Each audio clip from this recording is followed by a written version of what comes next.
Get ready, because it's time for Geek Bombast, the weekly podcast dedicated to bring you news and general discussion on comics, movies, TV, video games, and anything else deemed totally awesome. On the show this week is Michael Riojas and myself, John Sitton. Hey, how's it going? It's going good. So, it's just you and me this week. That's, everybody's busy. Yeah. People got lives. They gotta live. January's ending. People are getting out of their caves for hibernation. Yeah, getting all their tax stuff ready. Yeah. I'm actually annoyed. Like, I normally just need my W-2 from work and I can file my taxes, but this year I have to actually wait on other tax documents to come in. Oh, okay. For some other stuff, and they haven't come in yet. Yeah, I'm waiting on 2 of my W-2s still. Yeah. And that's frustrating. Like, if I didn't have to wait for these other tax documents, I could have been filed already. Yeah. I'm so annoyed. Yeah, I've had 3 jobs. I had 3 jobs last year, technically. So, oh, wow. Because I had one in the beginning, and then I left it in the middle of February. And then I had another one for a while, and I left that in the middle of, like, July or something. So now I have to wait for those 2 to send me their W-2s. Oh, yeah. But because I have the one for my current job, and it sucks. Yeah. It sucks waiting for those 2. Yeah, and I totally. It's the thing that it's for me, someone like me who wants to file as quickly as possible. It's so maddening. Exactly. But this makes for riveting podcast talk because we are totally not a tax talking podcast. That's what's cool in the streets now. Yeah, doing your taxes. Yeah, when you get older. Yeah, when you get older, kids, it's the thing. It's all the hip stuff. You need that sweet refund, maybe. Yeah, maybe.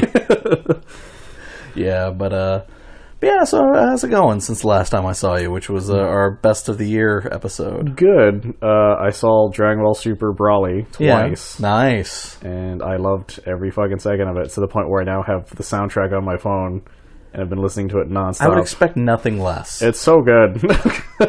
It took me some getting used to, though. Yeah? Especially the actual fight scene songs, because for some reason, whoever the guy was. So did you watch it subbed or dubbed? Dubbed, because there's no sub version in the theater, or else I would have done that. I thought it would have been interesting if you saw it subbed in one place and dubbed in another place. God, I would have if given the chance. I remember when Funimation was like, "Yeah, we don't have any subs." I'm like, "You son of a bitch!" It's like you lied to me. It's like, no, we just don't have it. It's like, fine, I'll watch it dubbed twice, and maybe if I could, maybe a third time. But I'll buy it on DVD or Blu-ray, and then watch it subbed. And then watch it like 1,200 times. Yeah, I bought Resurrection F like for my birthday that year, the year it came out on Blu-ray. Yeah, I adore that. I watched that like crazy, both in dubbed and subbed, and found the special features that are only in Japan on YouTube. Nice, which is strange that that's a thing, but okay. Like, because there's a sweet fucking short in the Japanese version of that Blu-ray. Yeah. Apparently it's like an extended edition, because it has a part where it's Trunks telling the story of the Frieza saga. Like, it's like a short version of Goku fighting Frieza, and it actually has my favorite sequence of the manga that was never, like, originally animated correctly. There's a part where Goku's, like, flying to kick Frieza, and in the anime, like, he just teleports and kicks, like, because he stops and he teleports and kicks him or something. Whereas in the manga, he stops, like, Frieza dodges the kick, and he stops in midair and just extends his leg outwards and then kicks him in the face. Nice. Like, I always loved that. I was like, I want to see that animated. And then they finally did it in this, like, fucking short that's only in Japan. And it's a really cool fucking short. But yeah, Dragon Ball Super Brawly. Really, real good. Gorgeous movie. The CGI kind of is still a little iffy, but it blends in better than it did in Resurrection F. The transformation sequences for everything are so much more unique than they were normally. Like the one for God, it looks really cool when they transform to God. The Super Saiyan Blue looked batshit insane when they transformed to that. It was just so good. So many transformations. And Gogeta, man, that dude was Metro as fuck. Yeah.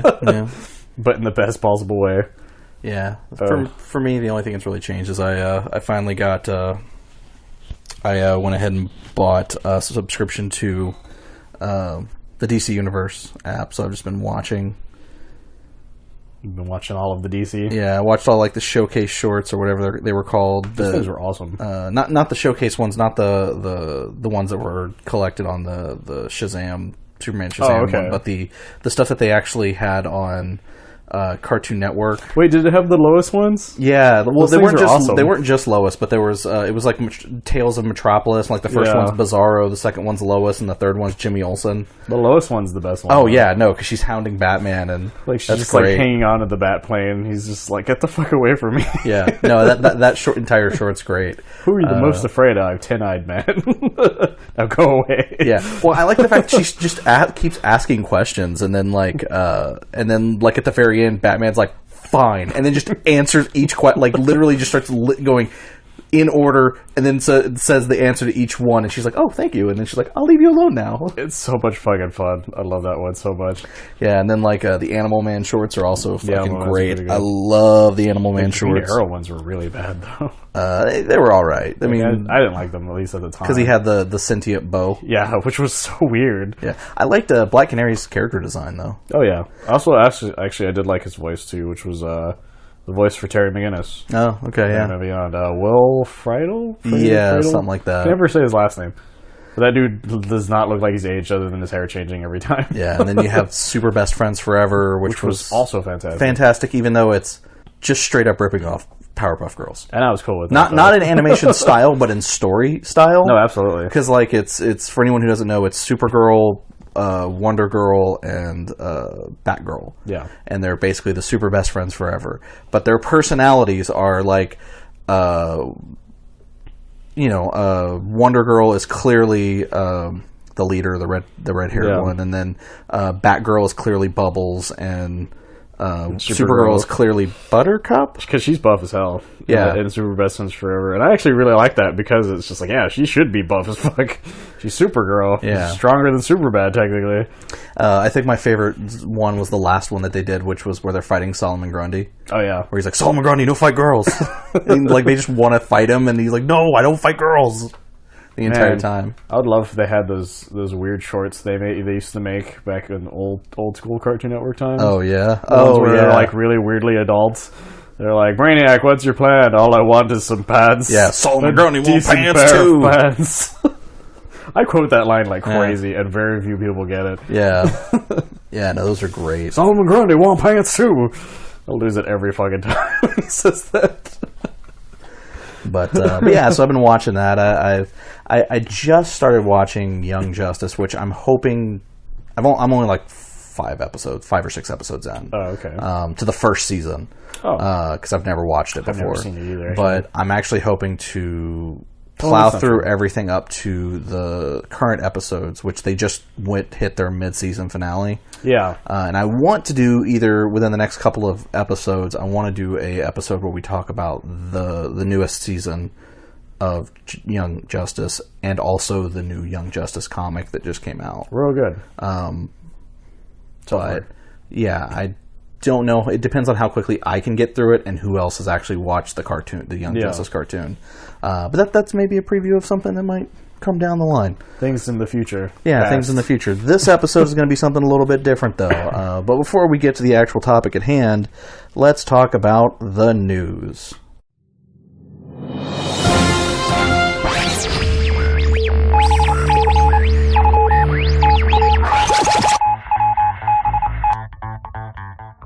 You really have been wanting to say something about Huey Lewis, haven't you? No.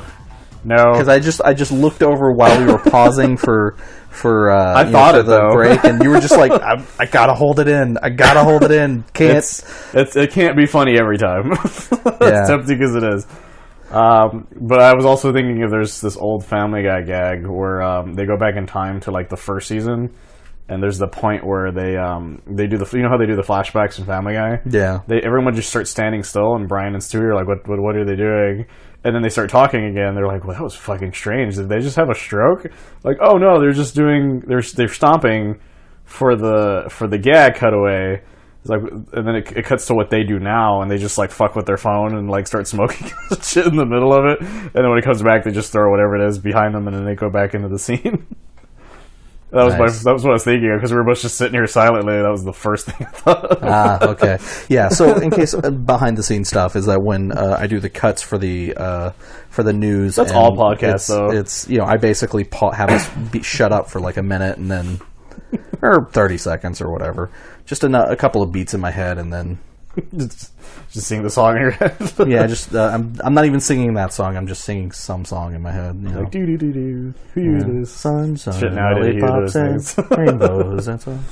Yeah, no. So first up in the news, so I don't know if you remember this, but apparently, Netflix had a deal or a thing where they were kind of reaching out to various comic creators to get the rights to not only their existing library of independently owned comics, but also rights to future created independently owned. Like they did the deal with Mark Millar. Yeah. Mark Millar is, mind you, they didn't get access or the rights to any of.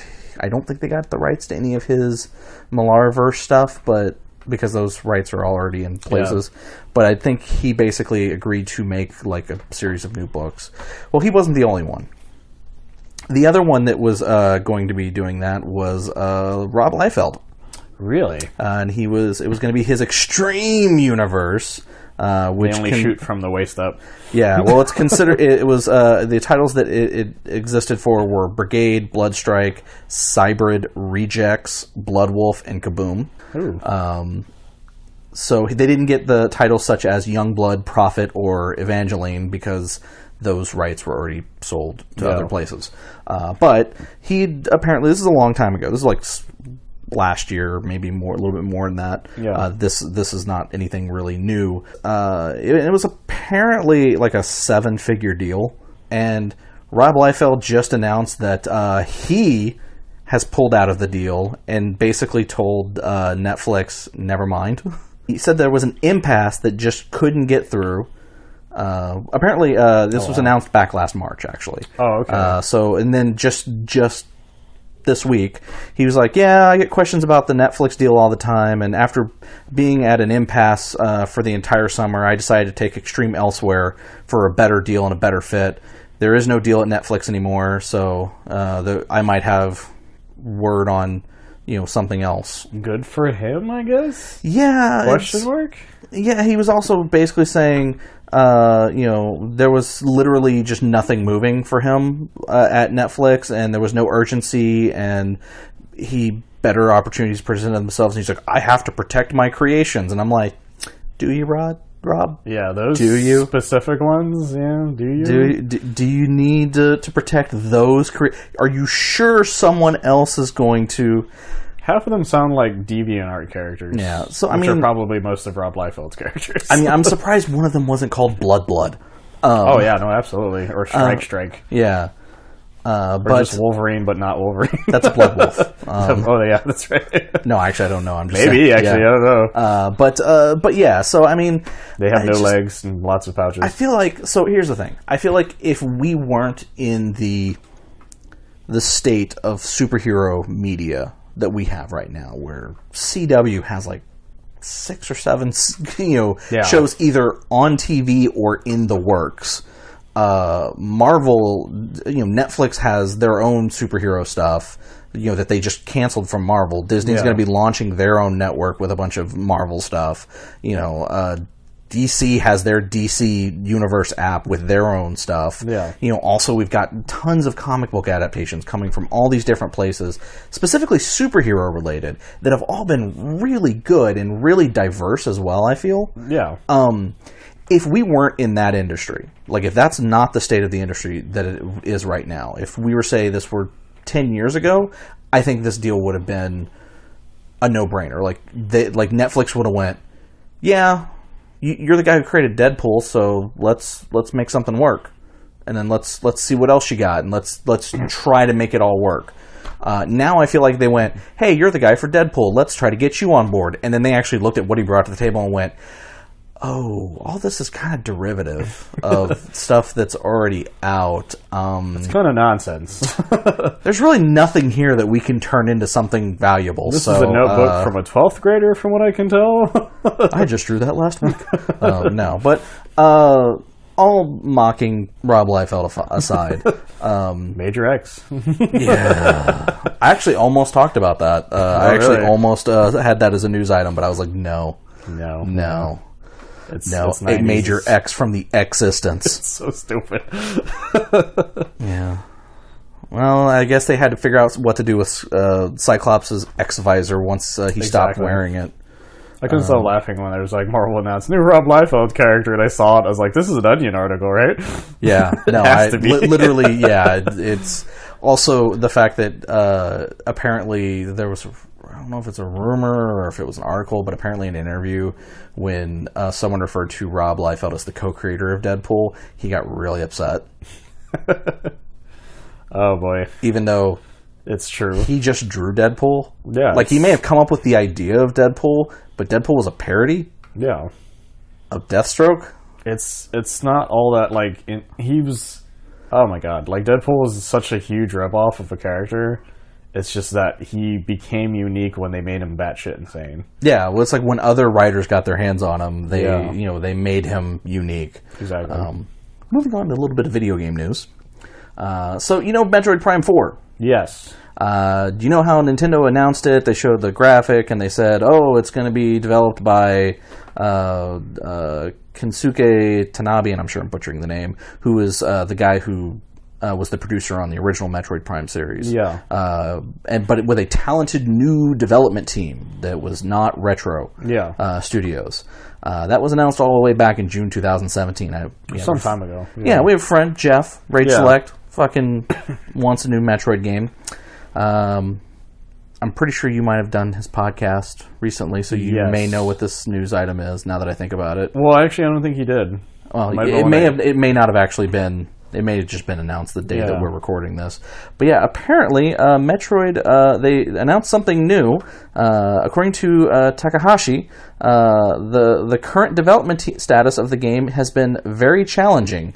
And Nintendo has decided to have Tanabe scrap everything that's been done with this new development team and start over with Retro Studios again. Oh, yeah. So Retro Studios, Austin, Texas-based team, they are back to making the Metroid Prime franchise. They are working on that about my office, right? No. It turns out my office used to be Retro Studios. Oh, office. yeah. All the parking signs still say Retro Studios on it. Yeah, which I think is really fucking cool. Yeah, I actually met the head of Retro Studios at a Staple Independent Media Expo. The first year that we Geek Bombast had a table there, he walked by our table and was like, "Oh, hey, you talk?" I was like, "Yeah." He's like, "What do y'all talk about?" I was like, "Oh, comics, movies, video games." He's like, "Oh, well, here's my card." And I was like, "Wait, this says you work for?" He goes, "Yeah, my wife draws comics, so she has a table over there, so I just come here, and that's pretty cool." And I was like, this is going to sound weird, but is there any way I could score like a interview or whatever? Just talking. He's like, "I can't talk about anything that we're working on publicly, unfortunately." He's like, "I can't do any interviews or whatever." But you should have spun it. You're like, "It's a job interview, not the other thing. I want to work with you. Please don't go." Yeah, no, I would. Yeah. Grab onto his leg. I wish, but yeah, no, that was that's my claim to fame for there. Close to brush with that company. But, if you look him up on Wikipedia, the picture that's on there is the building I'm in now. Oh, nice. But yeah, they did state it'll be a long road until the next time we're able to update people on the development progress of this title. So don't expect anything anytime soon. Oh, goddamn. That's really fucking kind of funny to me. It explains a lot why we haven't heard anything for a long time. Yeah, because it's... everything must have been broken as shit. Yeah. Let's talk a little bit about movies. I'm all over the place with the news. So I have I have, literally, we're going to be jumping back to games, then comics, then back to TV. I've heard of these moving pictures. Yeah. So, Are they in color yet? I'm sure you're a fan of Lovecraft-style stories. I like Lovecraft stuff. My thing is, I like the idea of Lovecraft is the thing. I like Lovecraft-inspired things. Yeah. I don't like reading Lovecraft's story because he's a racist piece of shit. I've actually never read any of them. He's a racist piece of shit. Oh, no, he absolutely was.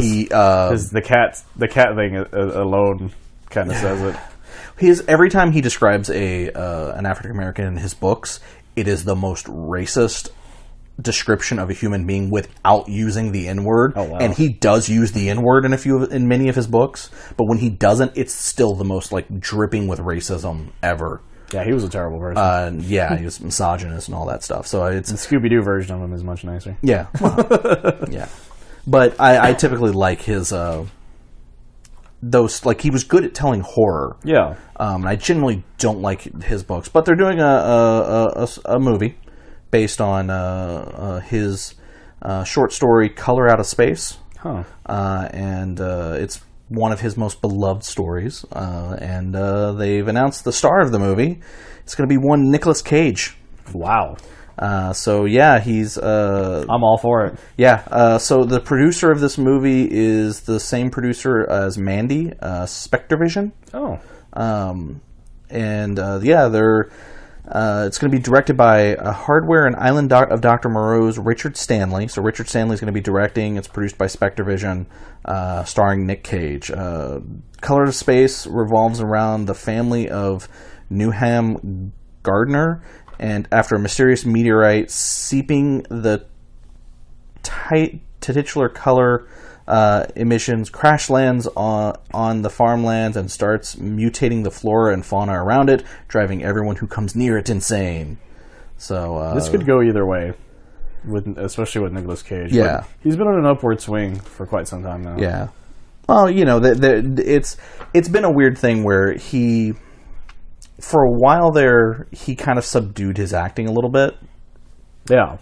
In a weird way that and he it had just a lot didn't of work. Just weird roles too, which didn't help with the subdued acting. And then he was basically realized, oh, people want to see me do Nick Cage. Yeah.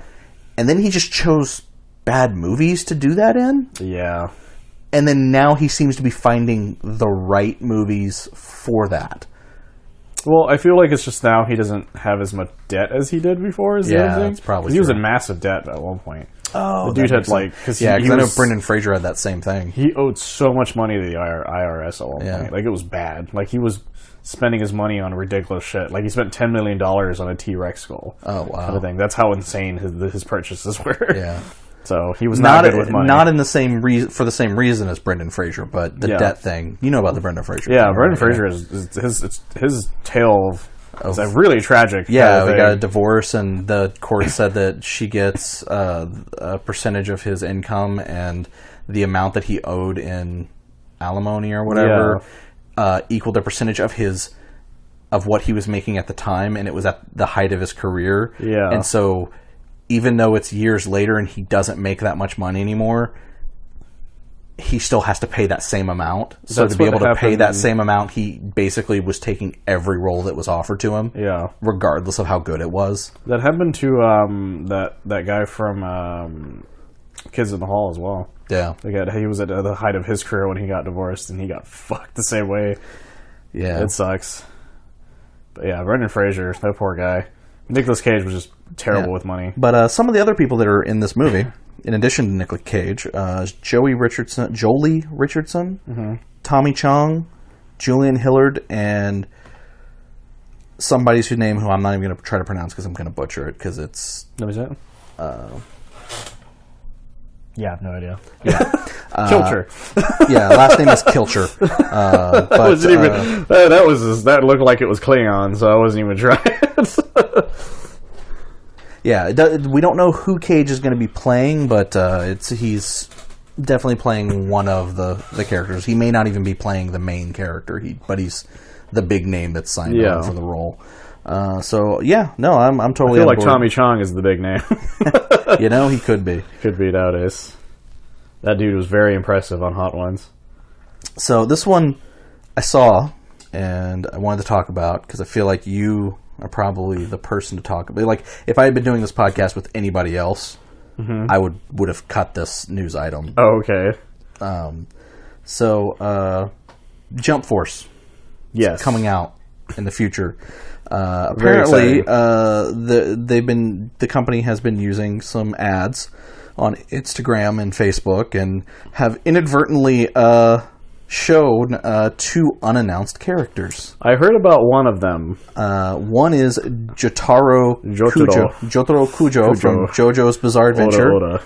And the other is Dai, the titular protagonist of Dragon Quest: The Adventure of Dai. Yeah, they just announced his actually. Okay. Earlier today, I think. Oh, okay, that may be. This one's like Tuesday, I think. Well, I heard about the Jotaro one as well, but I never saw the Jotaro one. But the Dai one I just saw on my Facebook this morning before I went to work. Yeah. because I remember hearing that name and I was like, I don't really know enough about that guy. And I was like, oh, he looks pretty sweet. But that Jotaro news is fucking pretty exciting, though. But yeah, everyone's kind of like freaking out because those two characters were not announced. Yeah. And they just start showing up in promotion material, and everyone's like, wait, what? Yeah, because people have been waiting for a JoJo announcement for ages.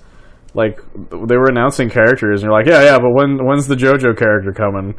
And I'm pretty happy that it's Jotaro, though. Yeah. Like, I like that Joseph and Jonathan were in the last Jump game they came out with, but Jotaro is huge, because he was the first... When they first did a JoJo anime, it was about his storyline. Okay. So a lot of people know Jotaro more than the others, even now, to be honest. At the height of everything. I've honestly never watched any of JoJo. It's great. It's been one of those. It's been one of those that I feel like I would probably enjoy it if I actually sat down and...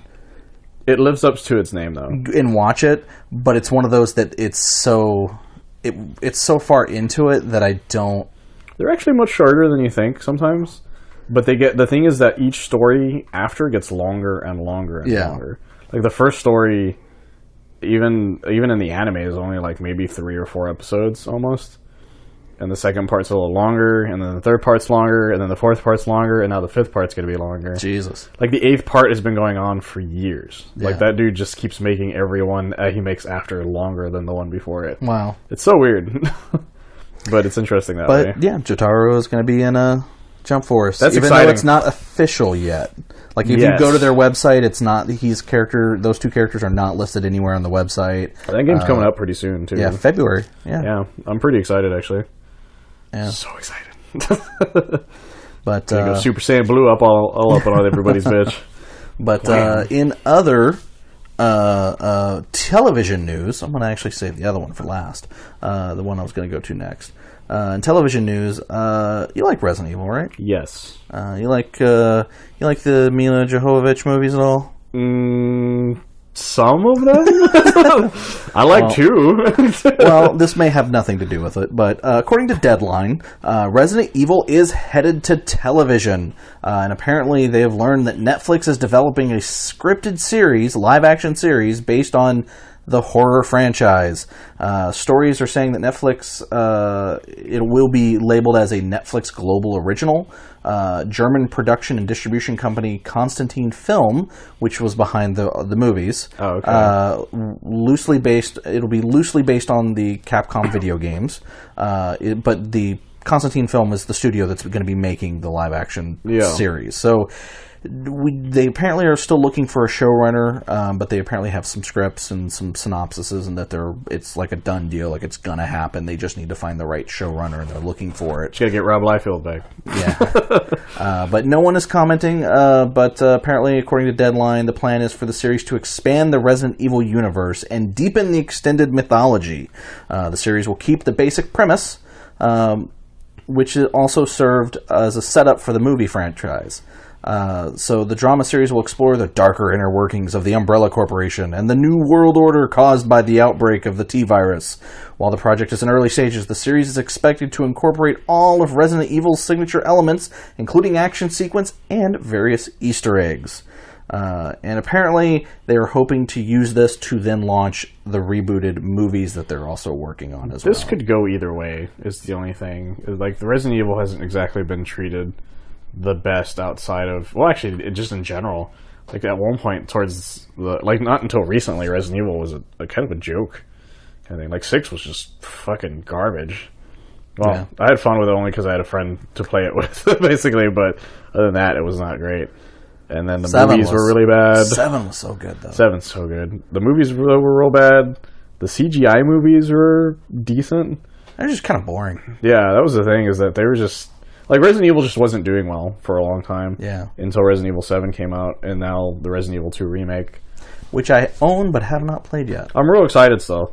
I've got it downloaded on my console, and I'm just waiting to... Because I literally bought it, like, an hour before it was set to release last night so I can get the pre-order bonuses. Oh, okay. I thought about doing that, but I was like, I don't know if I have the money right now. But now I'm like, should I?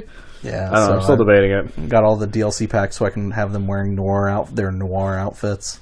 Oh, okay. Yeah, because I think you can get that with the $70 one, too. Yeah, no, that is the $70 one. Oh, is it? The pre-order DLC was like guns. Oh, okay. Badass. Yeah. Yeah, I thought about getting it, the 71, but it's like, I don't know if I should or not. I don't know. I'm still debating it. Because I actually still own my original Resident Evil 2s. Yeah. Well, this is also a completely remade game. This is not an HDified game like the first, like the Resident Evil. No, absolutely. It's just that it's like, I don't know if I have $60 to spend right now. Yeah. No, I totally get that. Yeah. I strangely had a little bit of extra money this month. Like, because I bought something at the beginning of the month, and I don't remember. Well, no, it wasn't even the beginning of the month. It was last week, because the Sidekick store is closing. Oh, yeah, for Austin Books. And so I bought a Superman statue for like $30. Nice. And some comics for like 10. Nice. So I spent what I probably would have had for a game. Okay. So the last piece of news that I want to talk about here is kind of some sad news. Also, this was announced by Hollywood Reporter, and it's comic book related. And the title of the article is the most misleading title in the history of anything. The title is, DC Publishing has laid off 3% of its workforce. Now, that's when you hear that, you're like, oh, man. Just that sounds like a lot of people on paper. Would you like to know how many people that is? That's like, what, 3? 7. 7? 7 people. See, that's a lot more than I thought, still. Yeah, but, so Warner Brothers is currently going through a huge restructuring. Like, DC is not the only ones that have been affected by this. Yeah. Matter of fact, if I'm not mistaken, DC has been the least affected department of this. But the problem is that the rumors earlier in the week were saying things like Dan DiDio and Jeff Johns and Jim Lee were all going to be out, like fired and gone, but it turns out they're not. They're still in whatever positions they're in at the company. You know, it's weird. Like, so the company is organized into 3 distinct areas as of Wednesday's news. Editorial, which will continue to be overseen by Editor-in-Chief Bob Harris. Production and manufacturing, which will remain under the purview of Senior VP of Manufacturing and Operations, Allison Gill. And the newly created Publishing Support Services, which will handle sales, marketing, and promotion of DC product and be handled by longtime DC veteran Hank Canals as Senior VP Publishing Strategy and Support Services. The DC Collectibles has been completely shut down and has been moved over to Warner Brother Consumer Products Toys team. Huh. That's most of the lost positions are from that department, from what I understand. So some other people, and I need to find the names here. There were 3 big names that were actually caught in this layoff. So layoffs at DC include high-level figures, including Senior VP Sales Trade Marketing John Cunningham, VP Consumer Marketing Eddie Scannell, and Senior VP Art Director Mark Chiariello. That one I heard about. That one is actually the one that hurts. Yeah. Because Mark Chiariello, and I'm pretty sure I'm saying his name wrong, he was probably the one good thing that was still at. Absolutely. Because I mean, he was the art director, and obviously he was behind such things as Solo, which was like an anthology book that DC did a long time ago, Wednesday Comics, and a bunch of other things. And he was like, even people who still work at DC are like, this is gonna hurt. Because this guy was responsible for making sure that that not only was the art going in the right, like not only that they were hiring the right artists, but that those artists were happy and properly. Like, it wasn't even like, oh, you have to draw like this, but it was more of like guiding them in a way and helping them in places where they're like, a lot of the artists are like, I don't know how I'm going to be able to continue to work at DC if this guy's not here. DC's art was like top notch for a while, and he was very much responsible for that. Yeah. And I don't know what's going to happen after this. Yeah, so I mean, it's who knows? And apparently some of the people that haven't been named that are out, that are higher VP, are some of the people that were partially responsible for the direction that Rebirth has been going in. Oh, okay. Where kind of undoing all the stuff that New 52 did, they're kind of like not at the company anymore. Ugh. And Dan DiDio and Jim Lee are still in their spots. Yeah. Bob Harris is still in his spot. And it's just kind of like, not that I wish anyone gets fired from their job, but Well, DC's already kind of making me mad with stuff they've been doing here and there, and the Jonathan Kent reveal thing recently. Was he came back older? On. Yeah, he's like 17 now. Yeah. I was like, oh, fuck you. It doesn't make any goddamn sense to just randomly do that. I don't know. Yeah. Yeah. But it's, for the people who were laid off, we are sorry to hear that. Yeah. That sucks. But, hopefully some other company will snatch them all up. And I guarantee they'll probably be fine. I feel like there's so many other comic companies that would be happy to have these people. Yeah. So. But that's all the news that I have this week. So that's all the news.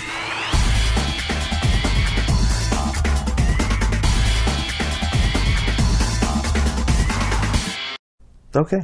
So we're here to talk about some animated movies. Yeah. This week. The good, the bad, the not so good. Yeah, I'm going to be honest. I was trying... So since, because the whole purpose of us coming back, the thing is that, we wanted to do the podcast, but we didn't want to have to do reviews every week. Yeah. Because that was the way the old podcast was structured. It was BS, news, right into reviews, and we just quick fire review stuff. Yeah. And while that's great, and I want to talk about and review stuff, and we will talk about and stuff in a review style fashion. I kind of wanted to do if nothing, I want to try to do focus an episode on something that came out that week or something that came out recently. So in this week, as I said earlier, I happened to get the DC Universe, and I discovered on there was the Death of Superman movie, which has been out for a while, but I know the Reign of the Superman movie, which is the second half of the Death and Rebirth of Superman movies, will be coming out on Blu-ray on the 29th, and is already out digitally in certain places. I have not seen it. It's like the 15th, I think? Yeah. It's very strange the way they've been doing that lately. Yeah, it's also not everywhere. It's only in certain places. Yeah, also weird. But so it's one of those things where I haven't seen that, and I hadn't actually watched, literally when it comes to the DC animated movies, when Justice League Flashpoint Paradox actually came out when we were doing the podcast previously, and I reviewed that very unfavorably. I remember I fucking hated it. I hated the original story it came from, too. I hated it with a passion. Well, my problem with it was the fact that it was a Flash story that ended with being a Batman story. It was like this big crossover event that was supposed to be focused on the Flash, and it was all Flash focus, and no, it's really about Batman. And also the ending of it for Flash's part was, this is your fault. I was like, okay, this is kind of frustrating. Yeah. And all the side stuff was just fucking boring. Yeah. In that original version. But yeah, it was just that time when DC was just everything was about Batman. Yeah. And I was like, shit, they're doing a Flash? All right, we're getting a Flash. Oh, it's about Batman. Yeah. It's a Flash story that's actually about... It's tricked you, we're really about Batman. Yeah. Fine, and that's fine. Whatever, it's about Batman. But, it's... And I didn't like that they were rebooting it. And pretty much after that, they were like, oh, we're going to adapt Jeff Johns and Jim Lee's Justice League Origins, or whatever the fuck I think it was just called Justice. Yeah, it was just Justice League. Justice League, but I think the story was called Origins. Yeah, that was the title of the story. But it's called Justice League War. Yeah. I didn't watch it because I was like, I have no fucking interest in that because I hated that book. It's so fucking weird because Superman's very brutish. Yeah. Also, spoilers for any of these movies you haven't seen, by the way. We're gonna talk about that. But my point here is that I didn't watch any of those. I just stopped watching, and then I randomly bought Justice League Dark at Target during a sale. Literally, it was $6, and I bought that and Justice League or Batman Ninja. Oh, okay, that was also $10, and I was like, well, fuck, I'm gonna buy. I like the insanity of Batman Ninja. Yeah. Oh, yeah. No. Ninja's great, and actually, I've watched some of the non-cinematic universe, animated cinematic universe animations, and those are fine. But I haven't watched and that's what I want to clarify here. We're talking about the ones that actually are an actual continuity. There's a through line. Yeah. Each one ends with a preview of something that's supposed to inform the next movie. Yeah.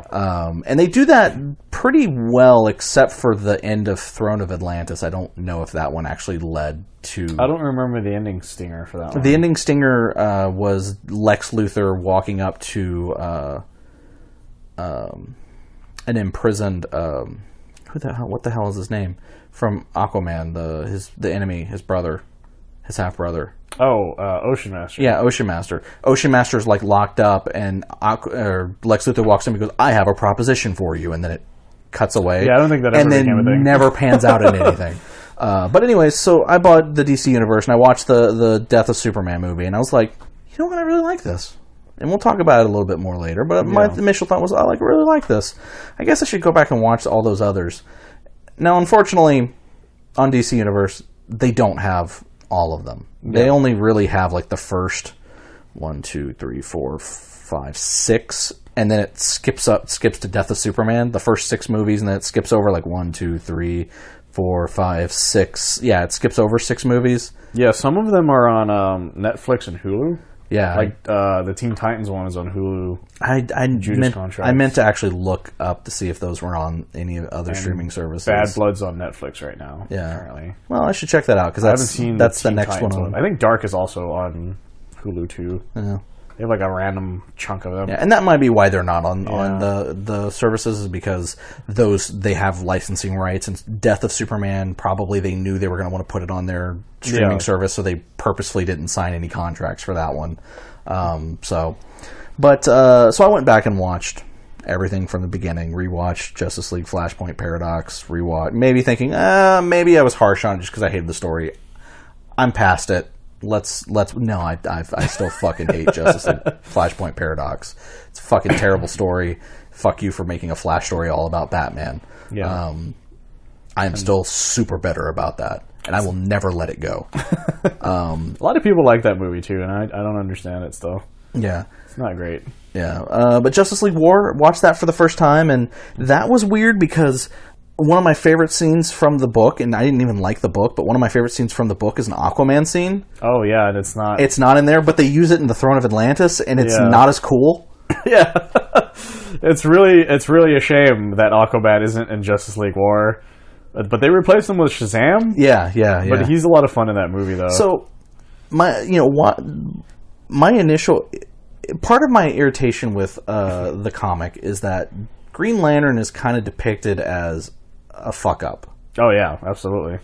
And they went hard in Justice League War with that. It has absolutely the funniest fucking scene goes with him though. Oh, the one where he attacks Darkseid, and Darkseid like swats him aside, and then as soon as he lands on the ground, a bunch of parademons just starts punching him. I had to pause it because I was laughing so fucking hard when that happened because he gets bodied so fucking quick. Yeah, it's like Christ. As someone who is a diehard Green Lantern fan, I was not happy with my depiction of Hal Jordan in this movie. No, everybody does not come out well except for like maybe 2 or 3 people. Like everyone's a crazy person in Justice League War. Yeah. Also, Wonder Woman's a crazy person. Superman's a crazy person. Flash has no reason to... Flash might as well not even be there. They literally could cut... I actually thought about this. You could literally cut the Flash out of every scene and nothing changes. Well, except for one part, I guess. No. But even then, it's because he has to grab the crowbar. Yeah, no, still... It doesn't matter. You could have replaced that with anybody else. They could have had Shazam do that, and it would have... Literally, you can remove him from every scene, and it has no impact on the story. And that really irritates me. Yeah. Matter of fact, we'll talk about it a little bit more later, but Flash's inclusion in Death of Superman was actually the one problem I had with that movie. Oh, yeah, that's also kind of true, too. Although he has... well, we'll get to it when we keep going through these other movies. Yeah, so it's I've seen some of these other ones that you haven't seen. Yeah, so I mean, I was like really upset with Justice League War and how fucking annoying it was. I'm just sitting here going, they've made really the only characters that are likable are Cyborg and Shazam. Yeah, those are the only 2 characters that come off. Batman is still just kind of Batman-y, I guess, but even then he's kind of a prick. Like, everyone's a crazy person. So, everyone. I don't hate the actor that they have doing the voices. Jason Mara or something. Jason Mara, yeah. He does it for all of them. Yeah, he's kind of the de facto Batman voice, whereas they kind of jumped around to, in Justice League War, it was Superman's voice was Alan Tudyk. It was Alan Tudyk, and then after that, it was it's Jerry O'Connell from then on. Well, yeah, I think starting with we didn't even bring up who was him in Justice League Paradox. Yeah, because it wasn't even either of those two. It was Sam Lane. Yeah. which is well, not Sam Lane, fucking Sam Daly. Yeah, Daly. Tim Daly's son. Yeah. Who Tim Daly is very famous for being a Superman actor. Yeah. And also for making some fucking crazy YouTube videos about that, and it's amazing. Yeah. I love that stuff. If you ever get a chance to look up The Daily Show. Not mistaken, Tim Daly is either Tim Daly or the other voice of Superman is the voice of Steve Trevor. George Newbern. Yeah, George Newbern. Yeah. And you're like, what the fuck, guys? It's like, why is Superman's voice coming out of Steve Trevor? That was weird. my exact thought when that happened. I was like, that should be Superbad over there. Yeah. But here's the thing. I actually will say I like Jerry O'Connell. Yeah, he's Superman. great, actually. Like, I knew it was Jerry O'Connell, and I'm watching it, and I'm like, that does not sound like Jerry O'Connell. There's no... And then when he started being Clark, I'm like, there's Jerry O'Connell. Yeah. Like, it was kind of a... It works for him, though. Yeah. Like, I didn't expect that, because I remember when I found out, I was like, you know what, Jerry? Good for you. And it's also cute that, starting with, I think, the death of Superman and going forward, Lois Lane is his Rebecca actual Romaine. wife. Yeah, his actual wife, which I thought was actually... Kind of a cute nice casting. Yeah. It's a cute touch, and it adds their chemistry even more, I think. It does. I really do. Because I feel like while his chemistry with the person who was previously playing Lois in Justice League War and Justice League Throne of Atlantis, or not Throne of Atlantis, but whatever. Yeah, Throne of Atlantis. I feel like the chemistry, they didn't really have much interaction, so there wasn't a lot of chemistry. And then in Justice League War, they had a different voice for Wonder Woman. Because after Justice League War, it becomes Rosario Dawson in all the movies. And Darkseid, it's funny because Darkseid changed in the middle of when they were making Justice League War. He was supposed to be somebody else, and I can't remember. Steve Blum. Yeah, and then they just hired Steve Blum's voice. And then they heavily modulated it so you couldn't fucking understand what he was saying. It was so weird. Yeah, I was like, well, why don't you fucking just get Michael Ironside? Get Michael Ironside. Yeah. You don't have to modulate anything. He has just an awesome voice. That dude is just terrifying in real life. Yeah. But you always hear, like, that's the thing is when Michael Ironside talks, there's two things I think of. Either Sam Fisher or fucking Darkseid. Yeah. Because that dude is terrifying no matter which one he does. Yeah, and he has a very gravelly voice, very bassy, very... You feel it. You are afraid. Yeah. The second he starts talking. And I don't know many actors that can do that outside of maybe, like... There's a few, but they're not not as much as his. There's one voice that I feel like would also be good, but the problem is he's the voice of a different DC character in the DC animated universe, which is Clancy Brown. Oh no, absolutely. Which he's Lex Luthor. Well, he was out for at least the cartoon was. Yeah. I don't know if he's done anybody now. No, he's not done anything now, but Lex Luthor now is what's his name from The Office? Dwight. Yeah. I can't remember his name I know his name normally. Rainn Wilson. Rainn Wilson, yeah. And he's not bad. Yeah, he's not bad. He's actually pretty good. I was actually pretty impressed with him. But yeah, so, Justice League War was just kind of like, man, I am liking this just about as much as I like the comic. And my favorite thing, though, is still I can show people, they're like, when they're like, Batman could beat Superman. I'm like, okay, let's show what happens if Batman fought Superman without none of his shit. Yeah. Oh, it turns out Superman would wipe fucking Florida with that motherfucker. I did like the "What can you do" line. Yeah. But that was also my issue with Justice League War, as I said, is that Superman is a fucking crazy person. Yeah, they're all crazy. Straight up. There's also this whole thing where, with Wonder Woman, like Green Lantern starts to hit on Wonder Woman, and Superman stands between them like, no, she's mine. Yeah, there's like the part where they first meet, she literally just goes, "You're strong," and it's just like, "You are too," and it's just like, it sounded like cavemen talking to each other. Yeah. It's like, me strong, you also strong. You strong, me man. Date. You woman. We smash. Yes. It's like, what the fuck is happening? Yeah. And then, Justice League Wars. But it has some fun moments, though. Yeah. Every now and then. I like when Darkseid's just, talking shit, and then Superman pops out a portal and punches him in the face. Yeah. That was a fun moment. But overall, it's just like, man, this movie, I do not like the way any of you look right now, because they added some weird design choices to some of them. Yeah. Superman has a giant fucking neck that bothers the shit out of me in all of these movies. Absolutely, and his cape looks really tiny for some reason, like where his shoulders are. Yeah, it's like this. Like, people can't see it, but it's like this big, like right here, and then the rest of the cape sort of expands for some reason. I just hate his giant his neck is bigger than the size of his head. It's fucking creepy. But goddamn, yeah. Because here's the thing about the New 52 costume. is that when it's drawn correctly, it looks fucking fantastic. But in every single one of these movies, it looks awful. Yeah. And I can't figure out why. And then every time I think about it, it's either the giant neck or that fucking tiny cape. It just doesn't make any sense to me. Yeah.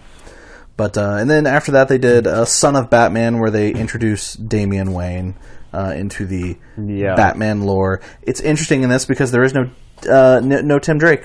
They basically state that it goes from Nightwing to Damian. There is no one in between. It was just so weird. As Robin, which, that was really weird to see Nightwing have to take the Tim Drake spot, which I was actually kind of... It was a little... That was actually my biggest problem with the introduction of Damian, was the way that Tim Drake was treated. And I understood what Grant Morrison was doing. He was trying to make an unlikable character. Like, he wanted you to hate Damian. Yeah. Like, he purposefully was trying to make everyone just fucking hate Damian. And then make Damian Robin. And then everyone was going to be like, why the fuck? You just want to hate the character, and then over time you would grow to like the character. Honestly, it took me a long time to like him. A long time. Yeah. Like, as an actual comic book character. Yeah, no, I agree. It took about till halfway after Dick Grayson took over as Batman. Oh, yeah. For a while. It took about halfway into that for him to... What was their relationship? Yeah. Is what sold me on it. Oh, yeah, no, totally. And then that's why it was such a shame when, Bruce had to come back. Well, I also thought that actually was perfect as well, because when Bruce comes back, that, you have... Damian, when Bruce disappeared, Damian was kind of an unruly partner. Like, he was not a good Robin, and Bruce was having problems with him. And then he disappears, and Tim Drake, or, Nightwing, Dick Grayson takes over, and they form a respect for each other, and they actually become partners and start working together. And then Bruce Wayne comes back, and he's still kind of treating Damian like he was this unruly kid, and Damian's like, "You're not my Batman. Like you're my dad, but you're not my Batman." He's like, "Yeah, get out of my face." And I always loved when he had any interaction with Nightwing after that, because it was this sort of heartbreaking thing constantly when he would see him. He's like, "Why, just come back. Be Batman again," kind of thing. And then, unfortunately, you'd get some writers who would write him as yeah, you may have been a cool Batman and a good, partner, but you're not the best Robin. I'm the best Robin. You're a fucking loser. Yeah, that was a weird time frame for a lot of that. And that's why I enjoyed the John and Damian relationship for as long as that lasted. Yeah, because that was another one of those fun things, that happy-go-lucky dude. Yeah. And Damian's just everything will murder us if we're not careful attitude. Yeah. Those two, I love those two kinds of attitudes when they're together. Well, that's what's so great about Batman and Superman. Yeah, exactly. It's the puppy and the very angry cat. Yeah. But and Son of Batman was just kind of... It was boring. Weird because of the stuff they decided to do with it. Because they're like, Deathstroke's the villain. I'm like, why? It's just weird. For me, it was just really boring. It just sort of drags on. And then and then the climax is this weird Deathstroke battle that you're just like, I don't care about any of this. Yeah. It was just like, I don't... The most interesting thing in the story was when Nightwing first shows up and him and Damian get in a fight, and then it cuts away, and then it cuts back and Damian is tied up. Yeah. And Nightwing gets beat the fucking shit. Like, he's got cuts and bruises. I laughed so hard when that happened. But it was just, God, yeah, it's such a shame everything... there's a lot of potential in there. I feel like there was a lot of growing pains with these movies. Because... these first three movies, because again, I'm talking about Justice League Flashpoint Paradox, Justice League War, and Son of Batman. Yeah. These first three movies, not only are they, two of them, adapting storylines that are kind of garbage. Yeah. And, I know there are some people no, I like those comic stories. I like Flashpoint. I like the first arc of Justice League that... that Jeff Johns and Jim Lee did, and that's fine if you did. I'm not saying your opinion is wrong. I'm just saying, for me, it was not. I felt like in those characters were completely mischaracterized, and they were completely mischaracterized in this movie. Yeah, in these movies because of that. And the guy who's the voice of Batman we talked about earlier, Jason Mara or something like that. I've actually seen him in other stuff, and I like him in other stuff. He was in the American version of Life on Mars. And I actually really enjoyed him in that. And he's been in, he also was what's his name in Agents of S.H.I.E.L.D. Mace. Okay. Oh yeah. Okay. Yeah, he was like the head of S.H.I.E.L.D. for a while. I liked his character in that. Like, I actually like him as an actor. I think he's a very likable guy, but his Batman has no emotion, and I know that's he's kind of on purpose. To have emotion. It's really strange. Yeah, it's a weird thing where I understand what he's doing, but there's a thing where, and this is something else I want to stress, is I'm going to make a comparison to, and I feel like it's an unfair comparison, but I'm also going to add in another actor that was able to do the exact same thing. When you look at Batman, everyone thinks Kevin Conroy as their Batman voice. And the reason is because he can do that calm, level Batman voice, but there's still emotion in it. Yeah, he can get angry, he can be sad, he can be happy. But it's still that... Well, happy as Batman could but be. It's still that level Batman. And also it's a thing where there's a very distinct difference between the way he talks when he's Batman and the way he talks when he's Bruce Wayne. Yeah. Kevin Conroy. Same thing with Bruce Greenwood. God, Bruce Greenwood's really good at it. Because he's also the voice of Batman in the Young Justice. He does it for Young Justice and also Under the Red Hood. Yeah. And I want to say it was one other thing, but I can't remember. And he's really good at that same thing. And it's a different performance than Kevin Conroy. But it's still that same thing where he can be that monotoned performance, that monotone, calm, collected Batman, but there's still an ounce of like emotion in what he's saying. Like, you can tell when he's angry. You can tell when he's impressed. You can, like, there's just this level that Jason Mara, for as good as he is just monotone. Yeah. Like, although he's better than Billy Baldwin. This is true. I agree with you on that. But it's just like his voice from him being angry Batman and his voice for impressed Batman are the same voice, and you really can't tell the difference between the two. Like, and I think that's part of the problem with this movie, with the Son of Batman, is that it feels long and boring because none of the characters have emotion. Yeah, especially because you have like an emotionless assassin, an emotionless child, and a kind of almost emotionless mother. Like no one has an emotion except for Nightwing. Nightwing is the most interesting thing going on in Nightwing and Alfred are both the only interesting things in the movie. Yeah, because they're trying to get emotion out of everybody, and they succeed very little for some of that. But because literally, Alfred's sarcasm is the thing that just won me over in that entire movie. It really is. He's great as that, and I love him for that. Yeah. And then after that, the next movie, I do feel like it was a step in the right direction, which was Justice League Throne of Atlantis. Yes. The only problem is that this would have been a perfect movie if you had cut out the Justice League and had it just be an Aquaman movie. Yeah, it's just that they had to force in the other plot line that happened in Justice League. Yeah. Or the comic itself, which was also a garbage storyline. Because that was the thing, is that after the New 52 started, like, oh, it's a great new little... You're going to start a new run, and like pretty much like the second or third story arc was a large Aquaman crossover. Yeah, like literally not even that far into it. That was not very good at all. Yeah, and they decided to adapt that while also using Aquaman's origin at the same time. Yeah, and that's the issue, is that like you said, they cram in the Justice League storyline parts. Because, like, I like the actor that they got to play Aquaman. He's great. I like the story that they were telling with Aquaman. Like, anytime it was just Aquaman, Mera fighting Black Manta and Ocean Master, anytime it was just that stuff, I was like, man, this is really good. Anytime anyone from the Justice League showed up, I'm like, no, go away. You're just slowing the movie down. I did like the Superman part, though, when like he shows up and just wrecks everybody's shit, and the rest of them just like, yeah, we're just gonna go.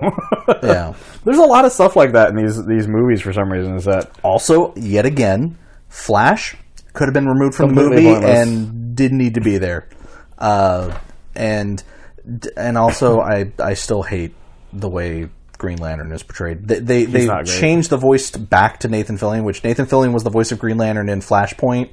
Then, oh yeah, he also did it for what the fuck was it? Yeah, the Emerald Knights. Whatever Babel was, the Babel adaptation. Oh yeah. Doomed. Yeah, Doomed. He did it for Doomed as well. So it's like they tried to do a different voice in Justice League War. But then realized that that dude was whiny. Yeah, that was a little bit too whiny, and then they switched it to back to Nathan Fillion. He's more enjoyable because Nathan Fillion can be like douchey, sarcastic in a nice way. Yeah, but even then, it's still not what I want. Kind of thing. It's not what I want out of my Hal Jordan. I'm sorry. And yeah, like, actually, when you made me think about it, I want to talk about the Flash whenever we get to Justice League versus Teen Titans because I just thought about like how almost useless he is.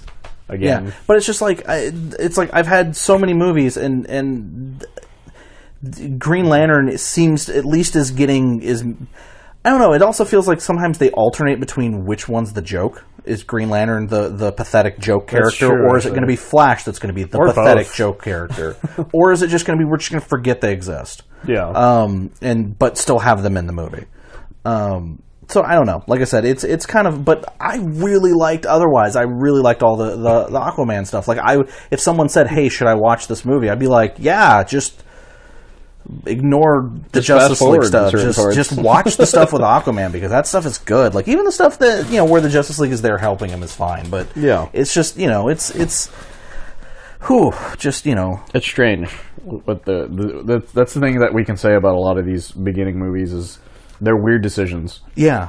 And that was one of those ones that I was like, I don't know if I care enough about to even watch this. I ended up watching it eventually, but what happened? Which one was the one right after that, though? So after that was Batman versus Robin. Oh, yeah. And this is basically their adaptation of the Court of Owls stuff, which... they did not adapt that right. They did not fucking land that at all. Yeah, like, they had Weird Al Yankovic as a random villain in the beginning. Which... He was creepy. He was creepy as fuck. Like, I didn't realize that was Weird Al until I saw the credits. I was like, wait, what the fuck? Yeah, I remember when they made that announcement. It was like, Weird Al is going to play this... forget the guy's name. Dollmaker. Yeah. He, for those who don't know, he's the guy who cut off Joker's face in the original 1952 run. Oh, okay. And so, yeah, because I don't remember why, but yeah, he's the guy who originally did that. And then, yeah, that's why I thought it was strange that they put him in this movie. And then, yeah, it's just like, Court of the Owls, I guess. And that was so bad. Like, they took every random element, and they took all the weird elements that only work because of the longer storyness of it. Yeah, also mashed it all together. The thing with Bruce's girlfriend, I'm like, she's going to be a member of the Court of Owls. Like, I don't even think that was from the comics. No, it's not. And I was just like, she's going to be a high-ranking member of the Court of Owls, if not the leader of the Court of Owls. And then she, spoiler, turns out to be the leader of the Court of Owls. Yeah. And it's just like, like it tries to take some of the cool parts and use those, but they don't. They're not all that cool without all the other stuff that happened before. Also, the fact that they, it doesn't work. Robin is like against Batman for the entire most of it, kind of thing. As well, so it makes it even less interesting. It's just God. The movie just keeps getting more like that. Movie just angered me. Yeah, I feel like when they try to, I don't know. Like I said, it feels like. That was one of the best anything that came out of the New 52 was the Court of Owls stuff. Yeah, and they just literally murder it. Like they murder the entirety of it. Yeah, and you're just like, what was the point of all of this? Well, it's like part of my other annoyance, and again, this is source material versus animated movie, and maybe if I had never heard of the source material, I would probably like it more. But I also feel like I wouldn't like it, but I wouldn't hate it as much. It's a jumbled mess, even without thinking about it. Though it's also from the Son of Batman. It's boring as fuck. It's a mess though, like from the get go. But it's like part of the thing that was interesting about the Court of Owls was that they knew Bruce Wayne was Batman. Yeah, like that was the whole thing. Is that they were like, yeah, no, we know you're Batman. We just let you be Batman. Because we needed to disappear for a while. Yeah. But we still control everything here. We've let you do your thing, and now we're kind of tired of it, so we're gonna get rid of you. Like, yeah, because you've gotten too close. Because he started to discover it was actually Scott Snyder. Regardless of how you feel about him as a writer, which I actually think he's a really good writer. I love the entire. His run was great because he planted the seeds he planted the seeds back when he was writing stuff with Dick Grayson as Batman. Like there's little things that he would do that once you get to the reveal of Court of Owls, like you look back at all that, like he was just planting stuff. Like he plants stuff constantly, and that's also why that story worked. Even when his fucking run ends, he planted the stuff for Dark Knight Metals. It was as weird as that story is. Yeah, like there's a it's the last part, the very last issue of his original run, where like the all the power goes out or whatever. Yeah. And the Quarter Owls are like, is this the sign? Is this the thing that we're gonna do? And then Dark Knight Metals is like, yeah, this is the thing they were waiting for, kind of thing. It was like, shit, dude, you're just randomly planting seeds I didn't even think about. Yeah. And I think that's also partly why it works as a comic, is because he planted these seeds of these things years. Like, it wasn't like he did it like, like he started his beginning of one year and then at the end of the year he started Court of Owls and like all the seeds were planted at the 12 issues that came before. No. This was like he planted these seeds and then like 4 years later they paid off. It was crazy. Yeah, it was like there was a long, hints and stuff that happened that seemed like not important, that when you get to hear it's like, oh shit. Yeah, the only other guy who pulled something like that off recently was Dan Slott, but he had control over Spider-Man the whole time. Yeah. There was just like constantly things with Norman Osborn that just explode at the very end of it. Yeah. And but Snyder fucking goddamn, he nails it, even though he's not in charge of most of it until that point. Yeah, but and so that's like the first main plot of the New 52 Batman, if I remember correctly. Yeah, I think you may be correct. It's fucking crazy, like that they were even letting him do that. Yeah, and and it's one of those things where here they're condensing this into a movie that's like an hour and 10 minutes, 20 minutes, something like that. It's not, it's and they're getting rid of all of the setup. They're just like, no, the Court of Owls is real and it's here and but also they don't. Talon, I guess it's like, okay. Yeah, and there was a lot of really cool stuff from the Court of Owls that didn't get put in here, but there's just a. That was the other thing, the non-emotional character hanging out with a non-emotional character. Yeah, because it's Robin being like, I kind of want to murder people, and then a non-emotional murderer is like, yeah, I think that's kind of cool. Let's hang out. And you're just like, this is boring. None of you can emote at all. Yeah.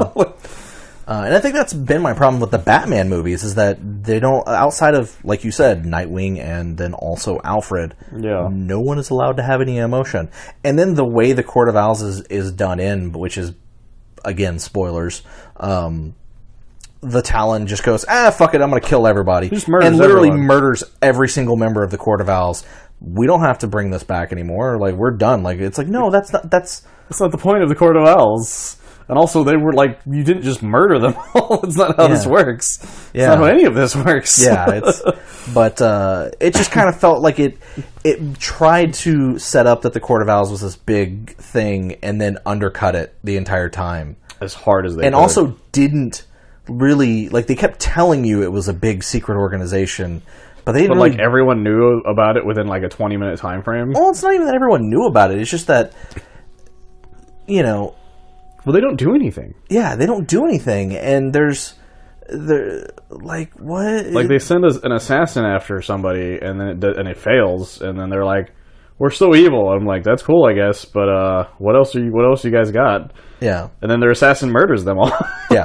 And then from here, because they're not on the DC Universe app, and I didn't know they were on other services, so I didn't get a chance to watch them, but like, there's Batman Bad Blood, which was the next one. Yes, which I did watch, which is it's about 50-50. Like I was mentioning before we recorded, it's all of the Dick Grayson as Batman stuff. Yeah. Condensed in like that small amount of time frame. Yeah. Because Batman disappears because Talia al Ghul apparently has kidnapped him and they're brainwashing him. And Batman's disappeared, so some people, rise up, like Batwoman, Batwing. Yeah. I just realized how weird that sounds. And then Dick Grayson becomes Batman for a bit. They fight some people, they rescue him. He's still brainwashed, and then Damian has to be like, "You're my dad," or whatever, or some shit. I can't remember how it ends, to be honest. Something like that. Yeah. But they convince him he's like, you're not evil, or whatever, kind of thing. My big thing is it still has the same issue that a lot of people are very emotionless. Yeah. But it's about 50-50 though, because there are people with emotion now, like Batwing and Batwoman and Nightwing as Batman. They're allowed to have emotions for a lot of it, but I don't know. And then also my big thing here is, at this point, I think I was really annoyed because like every other movie was Batman. Like, literally, dude, holy shit. We've got out of at this point 1, 2, 3, 4, 5, 6 movies. Out of 6 movies, 3 of them are Batman-centric movies, and then one of them is a Flash movie that's about Batman. And Justice League War is very heavily Batman as well.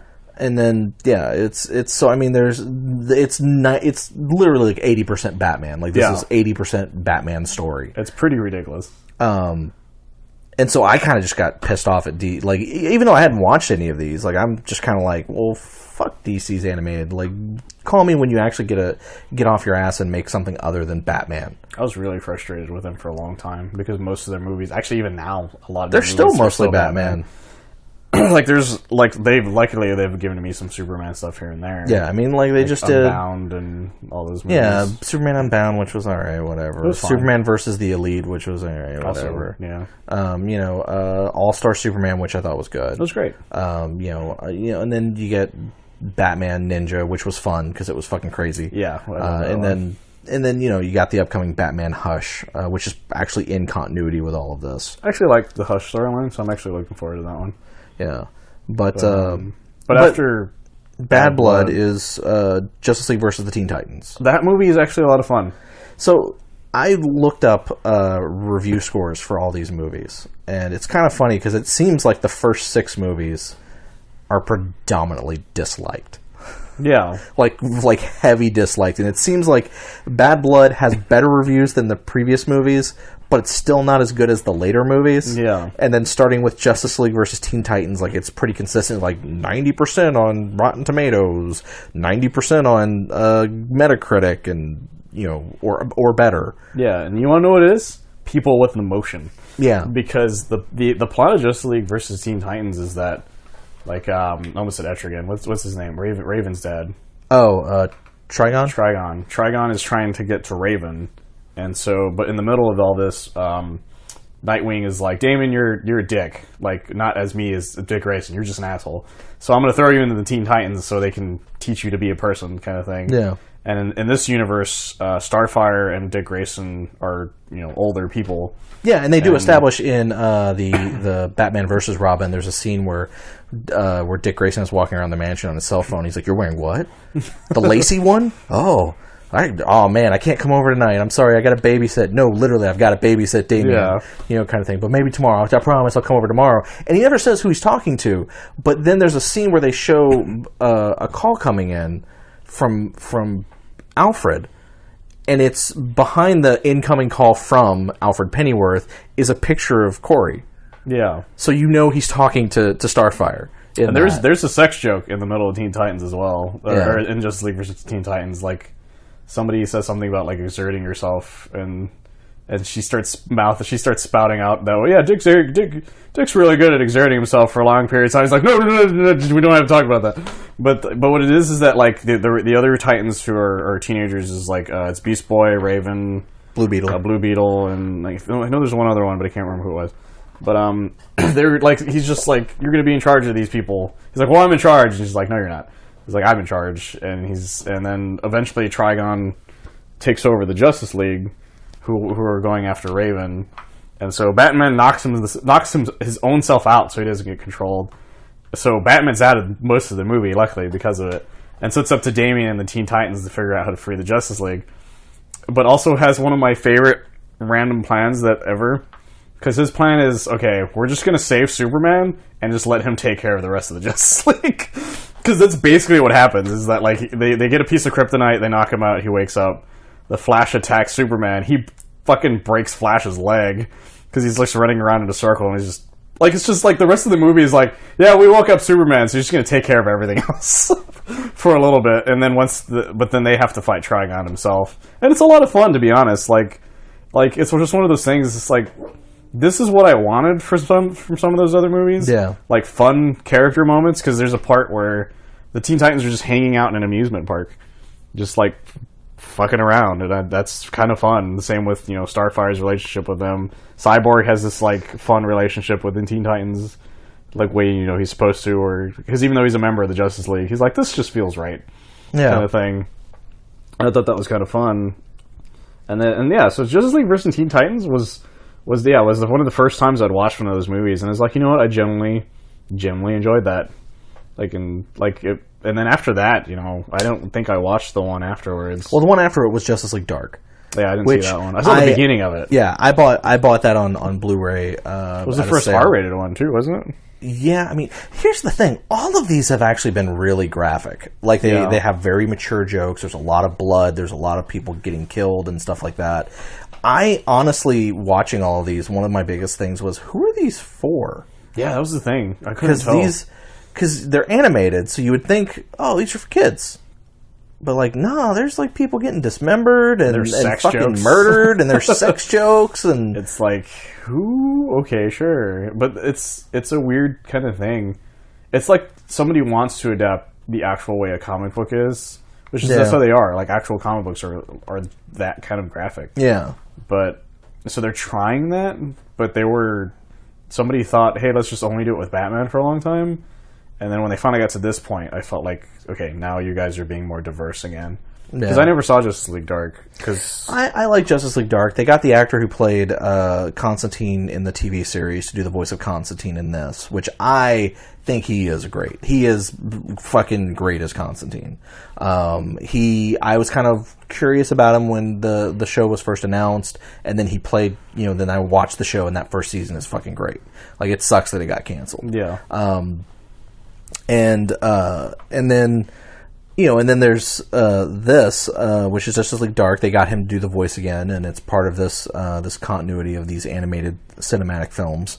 And they have like Zatanna and Etrigan, and I actually really dug it. Like, I had some minor issues here and there. Batman's heavily in it. It's like whatever. And then there's a part where I think they have to punk out all the Justice League characters. That's also something that I kind of have noticed in all these movies, and it's kind of funny because there's a joke later on in one of the later movies about this, which is that in every single one of these movies, if the Justice League makes an appearance, they get their asses handed to them hard. Yeah. And then either Superman comes in and saves the day, or the character that they're focusing on comes in and saves the day. Like, again, Teen Titans comes in, Justice League gets their asses handed to them. Throne of Atlantis, Justice League shows up, gets their ass handed to them until Aquaman saves the day. Justice League War, everybody gets their ass handed to them until Superman saves the day. It's just kind of like, it's kind of almost a running gag at this point. And also, this was the first one, if I'm not mistaken, or at least from what I read, this is the first one where they started showing newer Justice League members. Because, like, in Justice League Dark, Jon Stewart is the Green Lantern. Oh, really? Yeah. I didn't realize that. Also, Hawkman this is the first appearance of Hawkman. Oh. Because and Shazam's obviously not on the team or whatever, so it's kind of weird. Yeah. Like, they just, like, in between, like, and it's cool because it kind of shows like there's been passage of time between the movies. Yeah, people like are switching out. Yeah, they're switching out. They're bringing in new members. Other members are going on their own or leaving or whatever. So I mean, there's that. But I generally like Justice League Dark. It's a very interesting story. It's kind of funny because the villain is also a character from the TV series.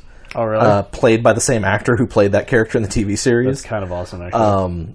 But they've stated that this movie has no connection to that TV series. They're just reusing those characters. Yeah. So it's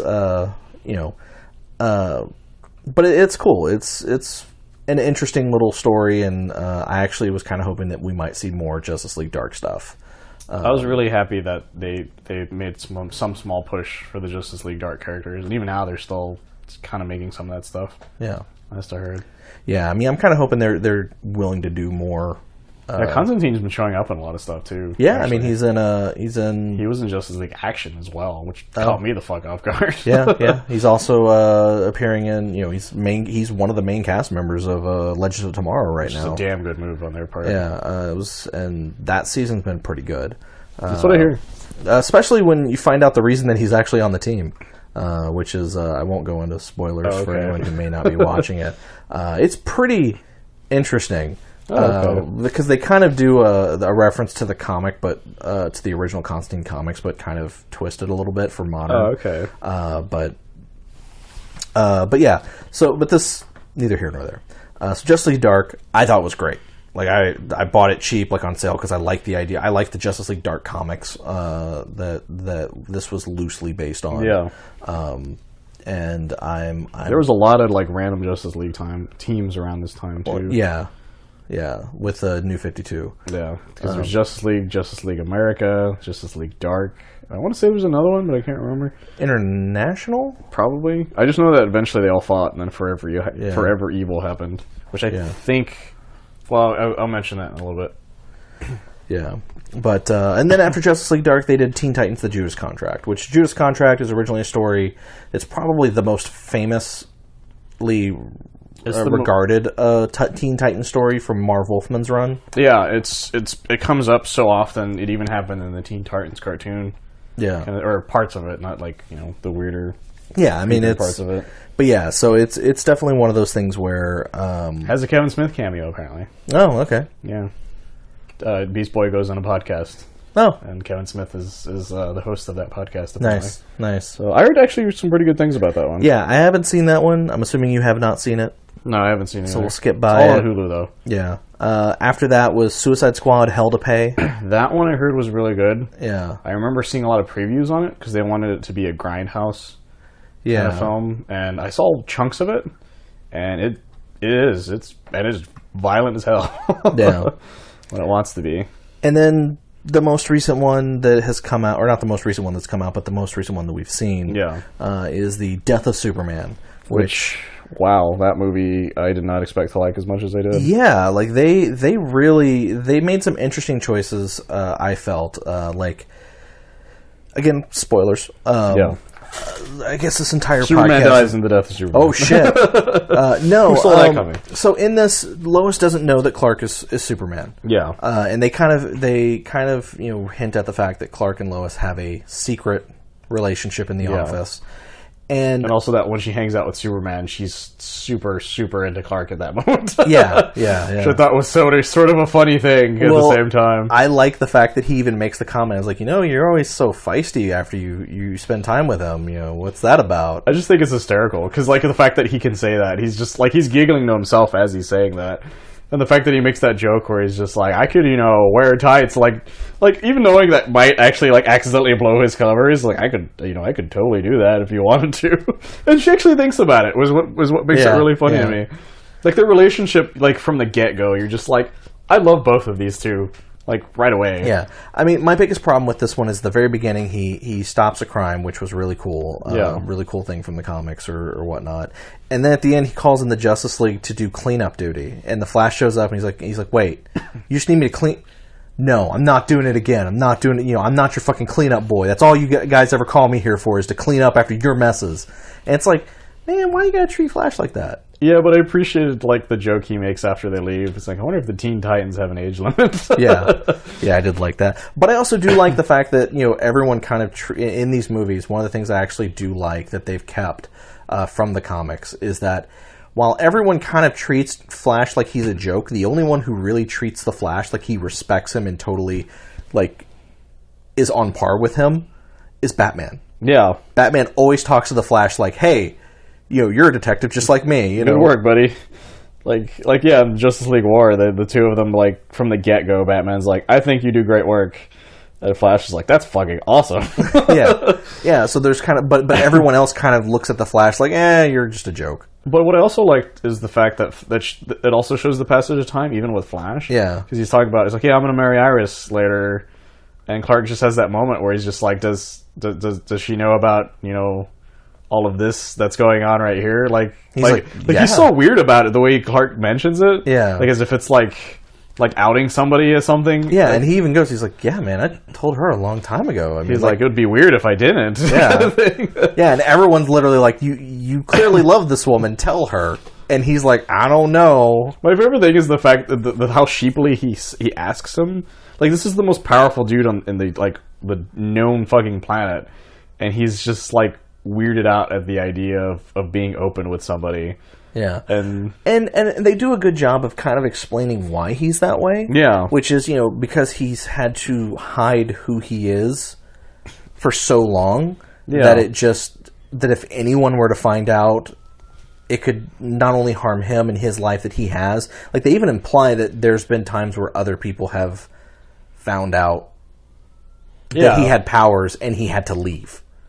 Yeah, like, that's the thing about Clark that a lot of people don't realize, is that Clark didn't just immediately graduate, go become Superman. At least in a lot of stories, he doesn't.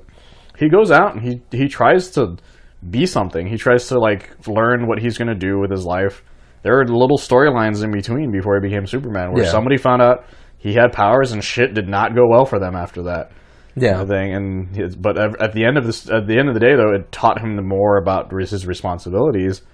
And yeah, the movie hints at the fact that Clark has seen some shit even before he was Superman, and he does not want to deal with that again.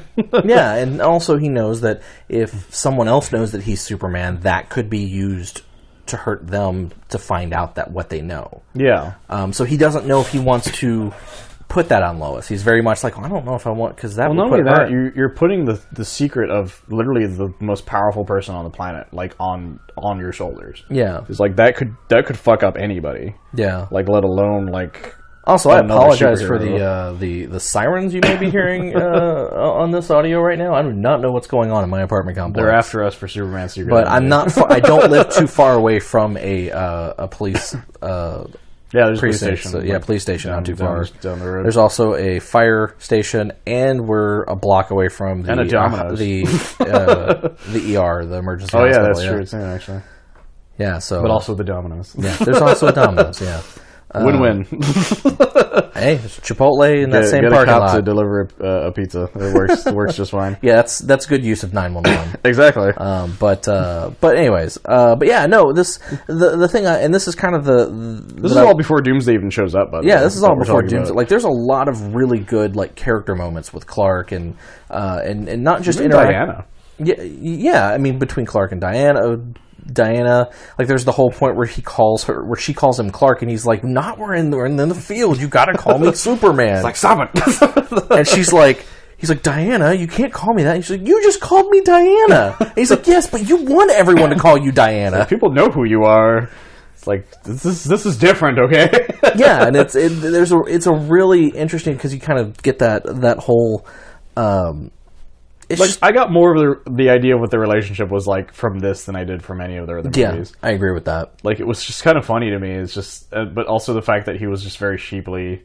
He was just like it was funny, but it was also great seeing Clark be vulnerable a lot in this movie. Yeah, like around his teammates, around Lois, his parents. I feel like the fact that literally he reveals who he is to Lois. He reveals that he's Superman and that he loves her. Yeah. And then immediately goes and fights Doomsday. And so then you have a Lois who is still trying to come to terms with the idea that Clark Kent and Superman are the same person and that she's dating him. Yeah. And that also he says, "I love you." Mind you, it's written in a note because he has to leave. Yeah, he doesn't have time. But it's very much he's admitted these feelings that he's never actually said to her, that he's actually been, it feels like he's been kind of holding back. Yeah. And it feels like the reason he can say it at that moment is because he's been holding back saying "I love you" because he doesn't want to reveal that he's Superman. And the second he reveals he's Superman, he's like, and now I can also say that I love you. There's a great part like early on where Cat Grant is talking to Lois, and they're just like, yeah, he's hiding something. Like he's never open. Like he shuts down after when you get close enough to him. Again, we can't figure out why. And then she meets his parents, the Kents, and they're like more super open, almost like to a borderline open about Clark's life. And he's like trying to shut down that shit immediately. Yeah, because he's scared. He's just like, I don't know what'll happen. And the Kents are just like, we get that, but she seems great. Like, you should. Do you love her? Yeah. You should be open with her. You should be open with her. It's like, we're old people and we can handle this shit. I'm sure she can handle that kind of thing. But he doesn't want to make that decision for her, kind of thing. Because that's the thing that he has to come to terms with, is that he also is making a decision to bring her into something immensely huge. Yeah. And the fact that he's finally willing to. That's what makes what the note says so great to me. Is like, this is my last secret. Is that I love you, and I think that's amazing. Yeah, and it's also super emotional because he then goes into this fight that he's not going to win. Yeah. Like, you as a viewer know he is not going to win this fight. And you have to think about it from Lois's point of view. This man has just revealed his biggest secret. Yeah. Technically 2 big secrets if you include the I love you thing, but that he's Superman, and that now that he's revealed that, he can say the other thing, which is, he kind of implies, is the more important thing. No, absolutely. And it's her kind of having going, you know what, I think I do love this man and I do want to be with him, and oh shit, he's getting his ass handed to him, and there's a very good chance he's going to die. It's kind of funny, though, when you think about it, because it's that thing that anxious people have. Yeah. They're like, what's the worst that could happen? And it's like, well, you go get your ass beat to death. Like, literally. Like, it's like, fuck, that's the tip of that iceberg. I did not see that coming, kind of thing. I did kind of dislike which I think it might have been from the comic, which is probably why in my head that I don't like it. Because the original Death of Superman book is actually not very good. If you actually long fight scene. Yeah, if you go watch it, it's not very good. As a kid, I loved it. But as an adult, I'm like, wait, there's actually nothing going on in here except for them fighting. Yeah. And then I end up reading again because I actually kind of like that. Yeah, it's just a lot of the context for Doomsday and that fight didn't get added until storylines way after that book came out. Yeah, you don't find out anything about him for ages. Like, literally, he just shows up. He's more powerful than Superman. He kills him. He gets killed at the same time. Yeah. And then that's all you hear about him. And then someone goes, well, what if there was more to that? And he actually got really interesting towards the later in his life. And then they rebooted it, and then he'd stopped getting interesting again. Yeah. So that sucked. Yeah. And yeah. But no. So, but there's a scene where, Superman pretty much is beaten down. Like, he's he's lost. If Doomsday's gonna do the coup de grace, it's down and out, and then Lois kind of stands up and starts throwing rocks at Doomsday, and then that was kind of fun, though. And then says under her breath, I love you too. Yeah. And it's that kind of, I don't know why, but I just kind of felt like, and then Doomsday's like, I'm gonna kill you kind of thing, and goes after her, and it's that moment of, oh no, I need to save her now that she's revealed this to me, and it gives him that last bit of strength to get up and do what he does, which is to end the fight, essentially. Well, it's definitely not something that happens in the comic at all. Yeah. Like, I know that much. Like, because the final hit in the comic is they've been going at this for, like, hours. Yeah. And he finally hits him hard enough to knock his neck literally the other way around. Yeah. And that's what I still appreciated the way it played out, though. Yeah. Because it's still, like, it's still that sweet moment where it's, like, he still doesn't know what her answer is at that point. And, like, it's the last moment that she feels like she could probably even tell him that. Because he's probably just going to die right then and there. Yeah, and she's probably going to die right afterwards. Exactly, and she's just like, this is probably the last time I'm going to get to say this, so I'm just going to tell you, like, right now. And maybe even save you, I don't know, kind of thing. And I still, as cheesy as it was, I appreciated it. Yeah, so. No, it's definitely a good... And again, going back to something we said earlier, which is the fact that Jerry O'Connell is the voice of Superman and Rebecca Romijn is the voice of Lois, and there's a chemistry between them two. There's a reason they're married, and that they're stupidly in love with each other. Yeah. They are stupid adorable together. I've actually seen stuff with them in person, and we're fucking goddamn ridiculous as a couple. Good for them, though. It's good. Yeah, no. When I say we're goddamn ridiculous, I'm talking. It's in a good way. Like they're perfect for each other. Poor Justice League, though. We didn't even mention how much they get their asses handed to them. Oh, no, that, again, this is the movie that I was referring to. They literally get their asses kicked. Lex Luthor sees this and goes, I'm going to swoop in and save the day. So he jumps down on this giant robot and starts kind of like fighting Doomsday. He's like, oh, you think you scare me? You beat up the Justice League. Big whoop. That happens every Tuesday. I laughed so hard when he said that, because it's true. In those movies, like, the Justice League get their ass kicked a lot. Yeah, and it's just like, they get, like, literally wiped out in every fucking movie, and then... Although it was another one of those things where it's like Batman lasting a long time kind of thing. Yeah. I'm still always like, come on, dude, you're Batman. Like, this should not be happening. Yeah. But I appreciated the fact that for some of it, the reason he lasted a long time is because a lot of other people were just like, I'm just going to fight him. You can just stand in the background, and it's just Bruce like, I don't want I don't want to go anywhere near that motherfucker. Yeah. It's just him doing parkour all over the place to not die. Well, it's like, what is it, during the fight with Doomsday, where, like, the Justice League, like, Hawkman, Green Lantern, Martian Manhunter, and Batman and Flash are all fighting Doomsday. Literally through most of that, Batman is hiding behind a building. Yeah, he's like, fuck that. Like, literally, his arm is broken, he's hiding behind a building, and he's literally up on the high ground trying to get a bird's eye view of what's going on to try to assess the situation the best. Like, you can tell he's doing something. Also, Wonder Woman's fight, though. Holy shit, that part was amazing. Yeah, it was really good. It's like, oh yeah, Wonder Woman is a badass as fuck. Yeah, but yeah, no, I They made a big deal of like her ponytail thing breaking though. Yeah. Which I'll mention, I guess, in the next part of it. Is it stays that way. Oh, okay. In Reign of Superman, which I kind of appreciated. Yeah, still shows continuity. Yeah, and like I said, it's one of those things that I just watching this, I was like, wow, this is like, I like Justice League Dark, like, okay, like I was like, this wasn't bad. Like, I'm glad I bought this for like $7, but this movie, I'm like, wow, this is actually something I would actually go out of my way to watch again. I've rewatched it multiple times. Like I adore this film. Yeah, and then the fact that they even did setups for the next movie with Superboy and Steel and Hank Henshaw. That was one of the only kind of things I didn't. Hank Henshaw was a little weird. Well, yeah, it was super weird, but that was part of the thing I had somewhat of an issue with, was that they have to introduce the 4 elements that make up Reign of the Superman real quick. Yeah. So, and Hank Henshaw's was just like, this dude's a fucking crazy person. Well, from like the get-go. It's literally like, oh, hey, we're all these badass scientists, and we're in space, we're astronauts, it's great. Oh, shit, there's something coming that's going to cause us to die. Well, let's get in the ship. Hey, everybody, don't worry, Superman will save us. He always does. It's like, what? Do we know you? Like, that's what it was. It's just like, and then he doesn't, and it's like, okay, I guess. Like, because the original actual Hank Henshaw storyline is this giant Fantastic Four make fun. Yeah. Like, literally. Yeah. Like, that was the entire plot of it. So it wasn't exactly like they could put that entire thing into it. No, they could. Although it was interesting that would have been, to be honest. But, and that was, like, one of my only issues with it, was how they kind of shoehorn Hank Henshaw into the whole thing. Yeah. Because it doesn't have the impact that the original story had because of it, of him, like, hating Superman kind of thing. This was just, like, this was the same thing.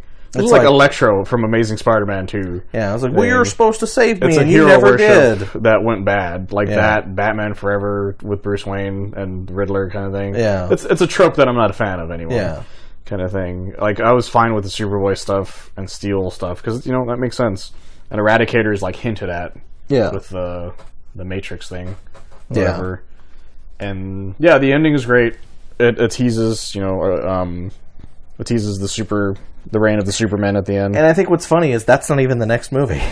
Yeah. That's the movie after that is the Constantine City of Demons movie. Yeah. Which I think was actually released as a multi-part series on CW Seed. Yeah, it was, as far as I know. And they basically said this does take place in the same continuity as the animated cinematic universe. Oh, okay. But there's no other characters. Like, it's just a Constantine film. Like, it's not... Good for them. And I haven't watched this. I don't know if it's good. I've heard it's good. I've heard good things, actually. I've heard good things about it. Which is really, really good. And then the last one, the most recent one, which is Reign of the Supermen, which is coming out again. We'll say it again. Comes out again on Blu-ray and DVD on the 29th, and is already out in certain places on digital. I have so much to say about this movie, though. I will spoilerific the shit out of this movie. I'm going to give you before, because I figure at this point, if they're sticking with us with all the spoilers and stuff that we've been doing, because we've been going for a little bit, not as long as I actually thought we were going to, but we've been going for a little bit. Did you like the movie? I liked it as a Superman fan. Okay. More than anything, but there's so much about it that it has a lot of the issues I had from the beginning movies that we were talking about. Okay. It's a lot of story crammed into certain sections, but changed immensely to fit what they want now. Yeah. But weird shit too is the thing, like stuff that never happened, kind of thing. Yeah. Like a whole bunch of stuff that never happened, and sequences that were cool in the comic because it made sense, or like it became something, but in the movie it's just like, we just want to watch Superboy steal an Eradicator fight kind of thing. It's like, well, the point of it happening in the comic is that they all realize that, hey, we're all trying to be Superman, but we got to be human kind of thing. In this, they just all fight and then they fucking leave. It's like, well, what the fuck was the point of that? Is the show Eradicator stronger than the other two, I guess? Sure, I guess. And stuff just sort of randomly happens. Like Eradicator's just stealing Apocalypse weapons that people had or something for some reason, I guess. And Steel's, doing Steel things, I guess. Lex Luthor is basically he's what's the word I'm looking for? He's advertising Superboy as Superman 2.0. He's like, yeah, Superman's still alive because LexCorp made this motherfucker. He's like, he's a new Superman. Everything's gonna be great. And a lot of the movies about Superboy like sucking at being Superman. Yeah. And Lex Luthor just kind of being a dick about it. He's like, I want you to be Superman. He's like, you keep fucking up. He's like, I'm trying.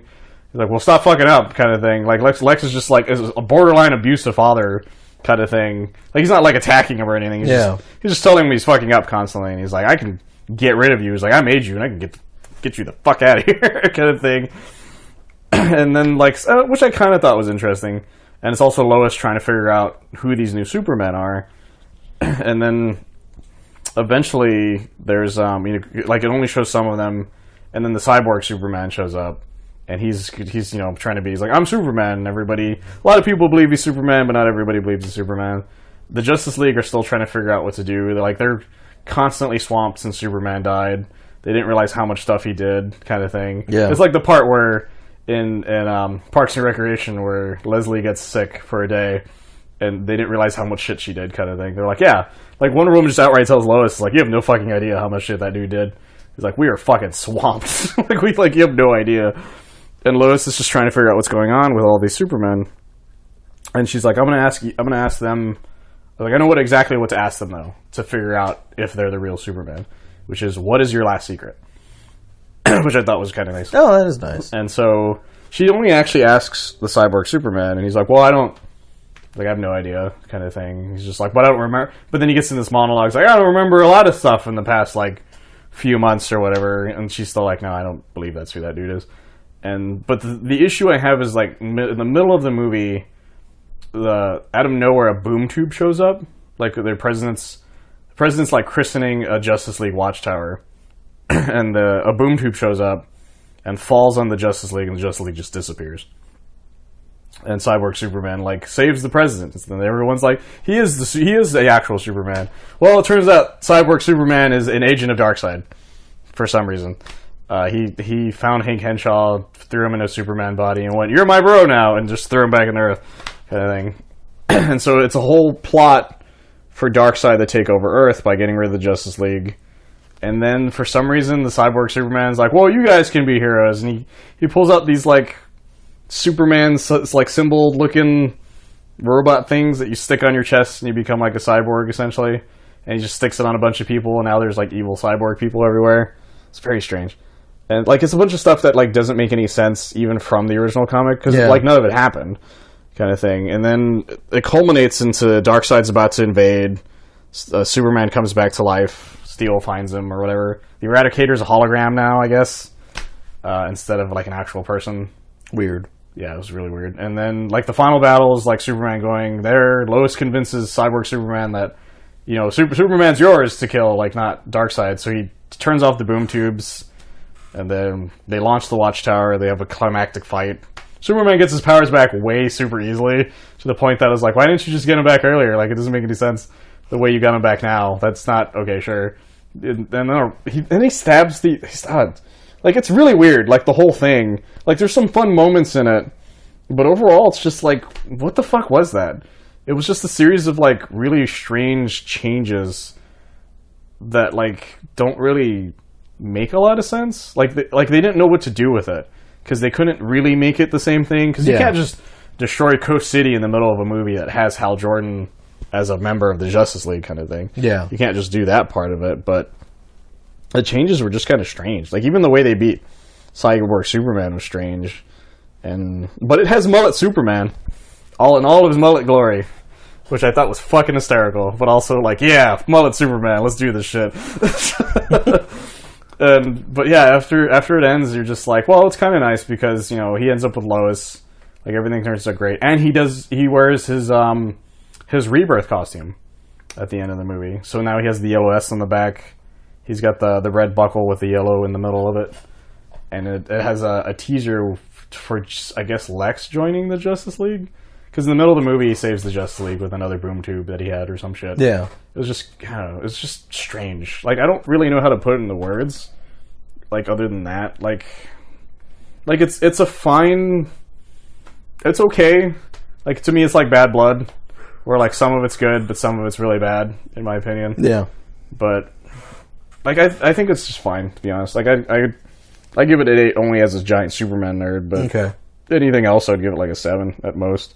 Okay. It's just, I don't know. But it teases some stuff here and there, but who knows? So in the not that we do reviews anymore, but in the grand Geek Bombast tradition of reviews of the 4 Bs, do you buy it? Do you borrow it? Do you what was it? It was bombastic seal of approval. Buy it, borrow it, burn it with fire. I'd borrow it. Yeah, borrow it. Yeah, I'd borrow it. Yeah. Like, it's not exactly something you should go out and buy. I feel like there was another B in there somewhere, but I can't remember what it was. Because I feel like there was it was basically when we'd come up with it, we'd come up with like on a 5-star scale, but it was just all B words. Oh. So it was like bombastic seal of approval, which is basically 5. Buy it, which is 4, I know what it is now. It's bombastic seal of approval. Buy it, bargain bin it, which is wait for it to be cheaper. Okay. Borrow it, which means don't even spend money on it. Just borrow it from somebody else if you can watch it, or watch it on Netflix or whatever, and then burn it with fire. It is like, this is garbage. As a giant Superman nerd, I would put it in the bargain binish kind of thing. Yeah. Because at least it's a decent enough follow up that but it's so much worse than the one before it is my issue. Where I feel like if Death of Superman is so good. And it's just it annoys me. Like, it's like I wish I really loved it like I did Death of Superman, which I rewatched constantly. When I finished Reign of Superman, I'm like, I don't see myself watching that again anytime soon. Like, I'm sure I'll watch it if I watch the two of them back to back one day or something, but I have no interest in just doing that again anytime soon. Okay. So I don't know. All right. There's some nice designs, I guess. I would say, also, Superboy's got a leather jacket the whole time, too. Yeah, that's always good. Yeah. Also, I like the fact that Superboy has the leather jacket back in the That was actually my Justice. favorite part, is that he still speaks in weird 90s lingo for some reason. Yeah? Like, there's a part where they're about to, like, do the final battle, and he just says, like, smashing or something. Or something, no, slamming. He's like, slam it, and Steel stares at him. And he's like, do people not say that anymore? I was like, that's kind of nice, the fact that you're willing to let him be that weird fucking 90s kid. And I adored that part of it. Like, even Lex makes a joke of it. He's like, I see that they're letting you watch those weird 90s shows again, I guess. Like, it was so strange, but it ends on a sweet note for a lot of people, though, I guess, but... Okay. Yeah. Well, I as far as the entire DC animated movie universe as a whole, it really feels like it's been taking them a long time to kind of find their feet on what they want to do with it. No, absolutely. And they still seem to make a few missteps here and there. But I mean, the thing is, like, I would have not watched the Justice League War, Son of Batman, Throne of Atlantis, Batman vs. Robin. I wouldn't have watched any of those had it not been for the DC Universe app. Because I bought that not because of, a lot of people are like, oh, I want it for Young Justice Outsiders, which is the newest season of Young Justice, or I want it for that new Teen Titan or that new Titans live action show, which I haven't watched yet. And I'm, like I said, I'm still like very early in Young Justice because I've never watched it before. Those two things don't interest me. Yeah. Because I'd never watched Young Justice, and while Titans interested me, it was more of a curiosity for me. Yeah, it's a curiosity, but it's not I'm going to buy your service for that. For whatever reason, Doom Patrol is the thing that made me... It looks interesting. Yeah, Doom Patrol, I'm like, all right. Speaking of Brendan Fraser. Yeah, I was like, Doom Patrol is the thing that's like, all right. And there's a Swamp Thing coming out later this year. All right, DC Universe, I will subscribe to you. I'm interested. And now I'm just kind of like, all right, how can I, make sure that... And I bought the full year subscription, so I just pay for it all in one go. And now I'm just kind of like, well, now I need to figure out what's the... Also, apparently, Titans, the part of its ending, teases Superboy and Crypto. Oh, nice. And I was like, yeah. But who knows? With their budget, who knows? Yeah, so I mean, I'm interested to watch those. But I mean, in the meantime, I was like, well, I gotta make this membership worth it. So let's watch it. Let's see what else is on here. And I think if you're subscribing to the service, I think that's these movies are okay to watch for that. Like, if you're curious, I would definitely recommend watching them. I don't think they're great. Outside of like a Throne of Atlantis, I thought was great, with the exception of the Justice League aspects of it. Yeah. I wish I could watch some of the others that are not on here yet, but I really like Death of Superman, which I was surprised at how much I liked it. Solid movie. Because it's a solid movie. And Peter then Tomasi, man, he nailed that shit. Yeah. Oh, is that who wrote it? Yeah, he's the one who wrote Death of Superman. Oh, well, that makes total sense. Yeah. Because Peter Tomasi's fucking awesome. He's great. Yeah, no, and he proved it again. Yeah, I am actually a huge fan of Peter Tomasi. He's great. Back in his, not only his Green Lantern Corps days where he switched from being an editor to an actual writer, but also I like some of his other books, like Light Brigade. Yeah. And his Rebirth Superman stuff was like half of what I loved. Oh, yeah. No, his Rebirth Superman stuff was fucking great. Like, he made you care about that family dynamic. Yeah, and then, yeah. Yeah, we won't get into that. But yeah, I think that's going to be the end of the episode this week. So thank you for sitting through all that and hearing our thoughts on all of these animated DC movies. The original idea is, like, I don't want to, like, shit on DC all the time. Yeah, there's some... that's the thing I actually like DC's characters. There's more DC characters I like than Marvel characters. Yeah. Like, honestly, like, when DC hits it out of the park, I'm in love with them. I mean, when you actually think about it, my top 5 superheroes are mostly DC characters. Yeah, absolutely. It's Green Lantern, Flash, Daredevil, Blue Beetle, and then Jaime Reyes Blue Beetle. Yeah. And then there is another one. I just can't think of who it is off the top of my head right now. It's getting late. Yeah, because mine's like Spider-Man and then Spider-Man Superman. probably be up there. Yeah, because mine's like Spider-Man, Superman, Green Arrow, Flash, and then Batman. Yeah. Like it's all like it's like a lot of just fucking DC characters. Like, I just like them more. Yeah. They're which is weird to me. Like, as much as I love the Marvel characters right now, it's like all of those guys that I just mentioned, I've read more of their stuff than I did anybody else's stuff. Yeah. Yeah, and it's one of those things that I think I like Captain America, but I don't know enough about him. I honestly feel like that's actually my biggest reason why I get so upset when DC is not good. Yeah, exactly. Is because I love these characters so much.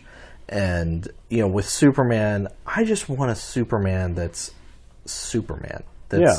He's the big blue Boy Scout. It doesn't mean he has to be perfectly, annoyingly Boy Scout good. The name Big Blue Boy Scout is a joke. Yeah. That's not what he is. He has a strong moral code that he follows, but that doesn't mean he's not a person. Yeah.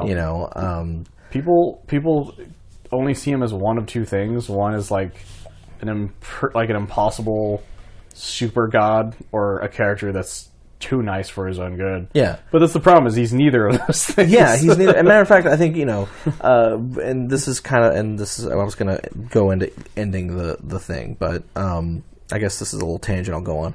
It's like because we have the service, we also been watching like the old Fleischer Studios animations, and we watched some Lois and Clark. And Lois and Clark is actually probably, the more I think about it, the best iteration of Superman that's been on TV. It's one of the greatest versions of him, because he is not only great as Superman, he's a great Clark Kent. Yeah, and he's still it's great because he still comes off as wholesome and good and all the things that you think of when you think Superman, but at no point does it become like patronizing. Yeah. And also there are moments where he maybe does something that's not perfectly good, like in the pilot episode.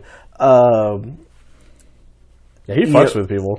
Like, he messes with Lois so much. Like, there's one scene where she's like talking about, like, I am the top reporter here. You are the bottom. You are at the bottom of the the ladder. I am at the top of the ladder. I am the best. Do you understand that? Do you understand what I'm telling you? He's like, yeah. You like to be on top. And then she just kind of goes, ugh, and kind of walks. And at first, the way he delivers the line is very much like, you like to be on top. I get it. Kind of very wholesome, like not really maybe understanding what he's saying. Yeah. But it just comes off sounding weird, but he's actually, just... And then they get in the elevator, and the elevator doors close, and he looks at the camera and gives the camera a look of like, I know what I said. My favorite thing about him is how much he fucks with Lois, though. Because there's a part where where everyone finds out that he's an alien kind of thing. He gets a piece of paper and just draws a fake map that just says Superman ship on it, and then mails it to her. And it's like the middle of a swamp or something, because she comes back all like completely fucked up, and he's just like, "Oh, I didn't think it would go this far." And that's what I love, is that Clark sometimes can just be a kid that way. Yeah. Like Superman the Animated Series is another great thing about that. When Lois is like, how did you get all these scoops? And he just leans really heavily towards her and just goes, well, you see, Lois, I'm actually Superman in disguise, and I just pretend to be a reporter to get stories as they happen and then beat you out of the byline. And she just stares at him. He outright tells her exactly what's happening. And she just goes, you're a sick man, Kent, and walks off. And he's like, you ass. Yeah, and I mean, I love shit like that. But even going back to Lois and Clark, there's the whole thing, and I actually thought it was kind of funny because there's a scene in the first episode of Lois and Clark that mirrors a scene from Man of Steel. Yeah. And it's with Jonathan Kent. Oh, yeah. Which, in Man of Steel, Jonathan Kent, he's like, what was I supposed to do? Let that bus of kids die? And he goes, well, maybe. But the implication is, yes, you should have. Yeah, you should have just let them die to keep your secret. Yeah, in Man of Steel, it's like, no, fuck you. But in this, he's like, well, what was I supposed to do? Was I supposed to just let all those people die? And he looks at him and goes, maybe, I don't know. I'm not, like, it's very much you have a point, but... Yeah, he's just like, well, I don't, fine, I guess, like, kind of thing. He's like, fuck, you're right, but I can't, like, shit's happening now. Yeah, but it's very much it's very much done in a way of, I'm a parent who's worried about you, you're not wrong, but... It has my favorite Kents of any live action, by the way, too. Oh, yeah, they are the best. And some of the best interactions as well. Like, there's a part later on where somebody tries to set a bomb off on him. Yeah. And he's talking to his mom over the phone. He's like, I can't get stain out, Mom. I don't know what to do. And she's like, what kind of stain is it? I don't know. A bomb stain? I don't really know what to tell you. Kind of thing. Like it's just so sweet. Like, he's just... His parents are just like, yeah, you exploded. I'll help you with your laundry, I guess. It's like, I love that shit so much. Yeah. And as that show progresses, you're like... Especially the first two seasons. Yeah, it gets weird towards the end. Like, it definitely has a drop-off in quality, which I think it was right. It's all the new Krypton stuff. The second that stuff really starts happening, it gets really fucking weird. Yeah. But it also has one of my favorite made-for-a-TV character. Well, for me, it was the Lois getting amnesia. That's kind of where the series went. Yeah, that got really weird. Went down. But what the fuck is his name? The guy from the future. Can't remember his name off the top of my head. But he's a character made only for the show. He's for some reason H.G. Wells has a real time machine. Oh yeah. And he went into the future and got some guy who volunteered to go into the past with him in like this utopia future. And they go into the past, and it turns out this dude is like the one guy in the future who's tired of it being peaceful and wants to just fuck shit up. And so he decides to steal the time machine to kill Superman in the past. Is it played by I don't remember the actor's name, but he looks a lot like the guy who plays Greg. Looks like a lot like the guy who plays Peck in Ghostbusters, kind of thing. He looks a lot like that. God, it's going to bother me that I don't know his name. It's not what's his name that plays the scientist in Teenage Mutant Ninja Turtles: Secret of the Universe. No, he plays Jor-El. That's right. He plays Jor-El. I knew he was in the show in some fashion. Tempest. His name was Tempest. Yeah. But there's a part where they accidentally go too far into Smallville. Like they're like, I don't remember, like the 1800s or something. And Lois can't figure out why they want to go to Smallville. And Tempest just goes, oh, she doesn't know right now. And so he walks up to her and she's like, do you know how great you are in the future? Like, everyone fucking loves Lois Lane. But people, I can't help but wonder why you were so fucking stupid. It's like, what are you talking about? It's like let me show you. And he grabs H.G. Wells' glasses and just puts them on and goes, I'm Clark Kent. And he takes them off. He's like, no, I'm Superman. And like, actually, the look on her face is amazing. And he goes, oh my god, that was the best worth the entire trip. Is to just tell Lois Lane she's an idiot. Like, I just love that. It's like one of the funniest fucking scenes of any Superman show I've ever seen. Because the way he does it is so fucking condescending. He's like, come on, like, Clark Kent is Superman! Duh! And I couldn't help but laugh, and then it plays off in the rest of the scene, where Lois is mad at Clark the whole time. He's like, you've been Superman this whole time? He's like, I didn't know I had to tell you this. He's like, I'm sorry. Like, I love that shit about Lois and Clark. Yeah, I mean, it's a good show, but and all this stuff is on DC. Watch these episodes, online. Man, they're amazing. If you have that service, definitely watch them. There's a lot of good stuff on there. There's a lot of good older stuff. I'm hoping, like that whole scene's on YouTube, by the way. Yeah, if anyone gets a chance to watch it. Yeah, like it's fucking funny. Yeah, but yeah, no, I don't know if right now DC Universe their DC Universe streaming service is worth it at the moment. It really comes down to how much of their back catalog do you want to watch, and how much do you want to watch of it multiple times. I did try to do that. It was funny because I noticed that you can also read the comics on your TV. Really? Yeah. And so it either does them as a full page where you just see the full page, which depending on the device you're looking at, the full page may be like super fucking tiny. Yeah. Or if you're looking at it on your TV, it may not be legible. But you can also do it where you're doing the panel view, where it just enlarges the panel to the full screen, and then. Oh, okay. Like I read an entire issue of Doom Patrol, Jared Way's Doom Patrol, using that just to kind of, I was like, well, let me just kind of, I've already read this comic before, but let me just kind of go try it out, and it's cool. I don't know that I would ever read comics on my TV, but you can. Yeah, it's a nice enough feature if you went into that. I mean, I would download the app on my tablet and watch it or read the books on that.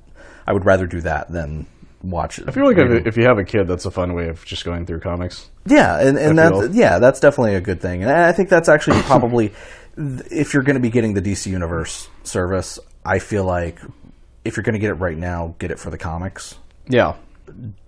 The TV shows and the movies are kind of secondary, but eventually, because like I said, they finished up the first season of Titans. They're currently working on the third season of Young Justice. Yeah. Once that's going on a break. There's so many shows that are supposed to start later. Well, it's like because they did for Young Justice, because there's so many episodes, because there's like 20 some odd episodes. Oh, really? Like it's like 24 episodes for the full season. But so they did the first 13 episodes.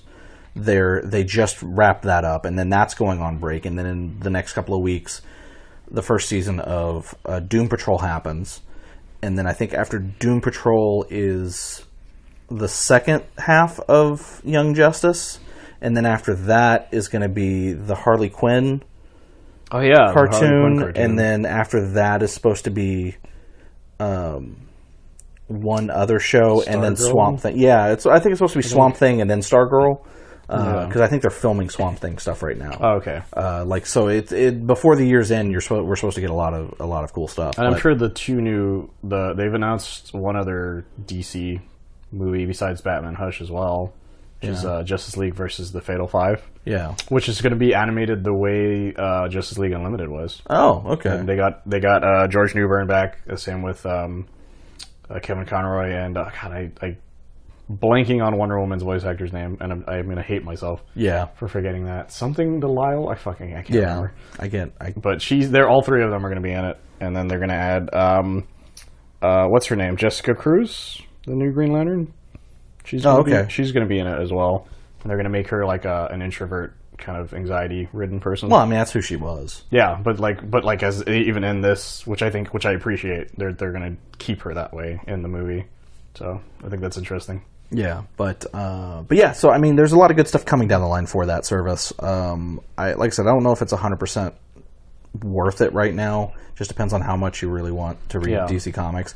I think, like I said, right now, if you're going to get it for the comics. There might be a discount later too. Who knows? Yeah, I mean, I know during Christmas they had like a dropped a full year from $70 some odd to $50. Oh, okay. Which I really wish I'd gotten on, but whatever.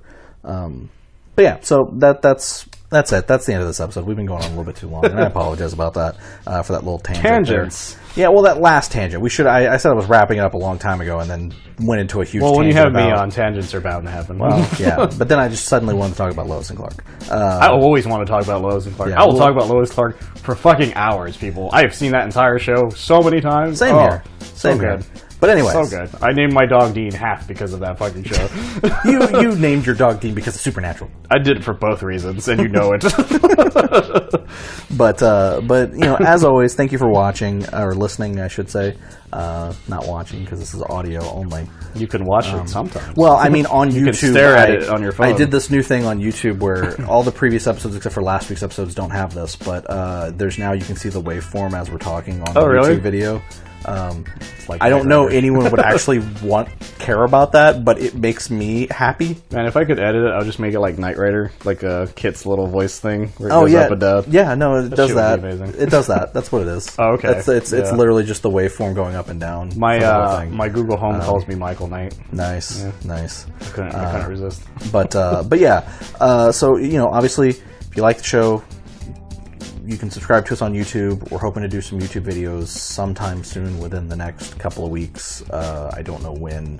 I don't know what. Probably a Let's Play, and we'll probably do them like slowly over the course of, like, it's not going to be like it's going to be every week kind of thing. The video stuff is going to be slowly trickling out because we all have jobs, and the radio star is much harder to kill in podcast form. Yeah, but so go to our YouTube channel, subscribe. If you don't know what the YouTube channel is, if you're not watching this on YouTube, it's bit.ly/Geek Bombast. The reason it's the bit.ly address is because we need to get 100 subscribers before we can actually change the YouTube name to be the proper YouTube name. Right now it's like youtube.com/ and then a bunch of numbers and letters. So if you could subscribe, we'd really appreciate it. But we will be doing video stuff here pretty soon, in addition to the podcast on the YouTube. Otherwise, you could subscribe to us on iTunes, you can subscribe to us on Stitcher, you can subscribe to us on Spotify. I think we might be or will be soon on iHeartRadio. Oh, that's neat. I submitted for it. I haven't heard anything about it, on whether or not we've been approved or not, but it's been submitted, so we might be on there. If you are subscribed to any of those that I just mentioned, with the exception of Spotify, and they have like a rate or review function, please leave a rating and a review. We really appreciate that. Also, because on iTunes specifically, the more ratings and reviews you get, the more visible you get on iTunes, and it actually helps our podcast, because it helps us get noticed when people do a search for geek pop culture podcast or whatever it is that they do. So please subscribe to those and rate and review. And if you want to send us an email, because every 5 episodes we do a big Q&A episode. You can send those to us on geekbombast@gmail.com if you want to send them to us through email. If you want to tweet at us on Twitter, we're at Geek Bombast. If you want to go to Facebook, we're at facebook.com/Geek Bombast. And we are also on Instagram at Geek Bombast. Instagram is mostly just me. I post on there. I post like whatever comics I bought that week. I also post pictures of the episode images, and at some point I might even, if I can figure out how to do it, put up a video of like a snippet, a really good snippet from the episode to kind of entice people to go watch, but I don't know how to do that. But you can also find Michael here on Rage Select. Yes, Rage Select, as well as oneofus.net. And oneofus.net. So you can go to those places to also hear more from him. My ass is everywhere. Yeah. I'm sometimes on Rage Select. Not as much these days, but I'm sometimes on it. Usually their podcast. Sometimes on Sunday streaming. Their Sunday streaming episode. But having said all that, I'm John Sitton. And I'm Mike Riojas. And we're out.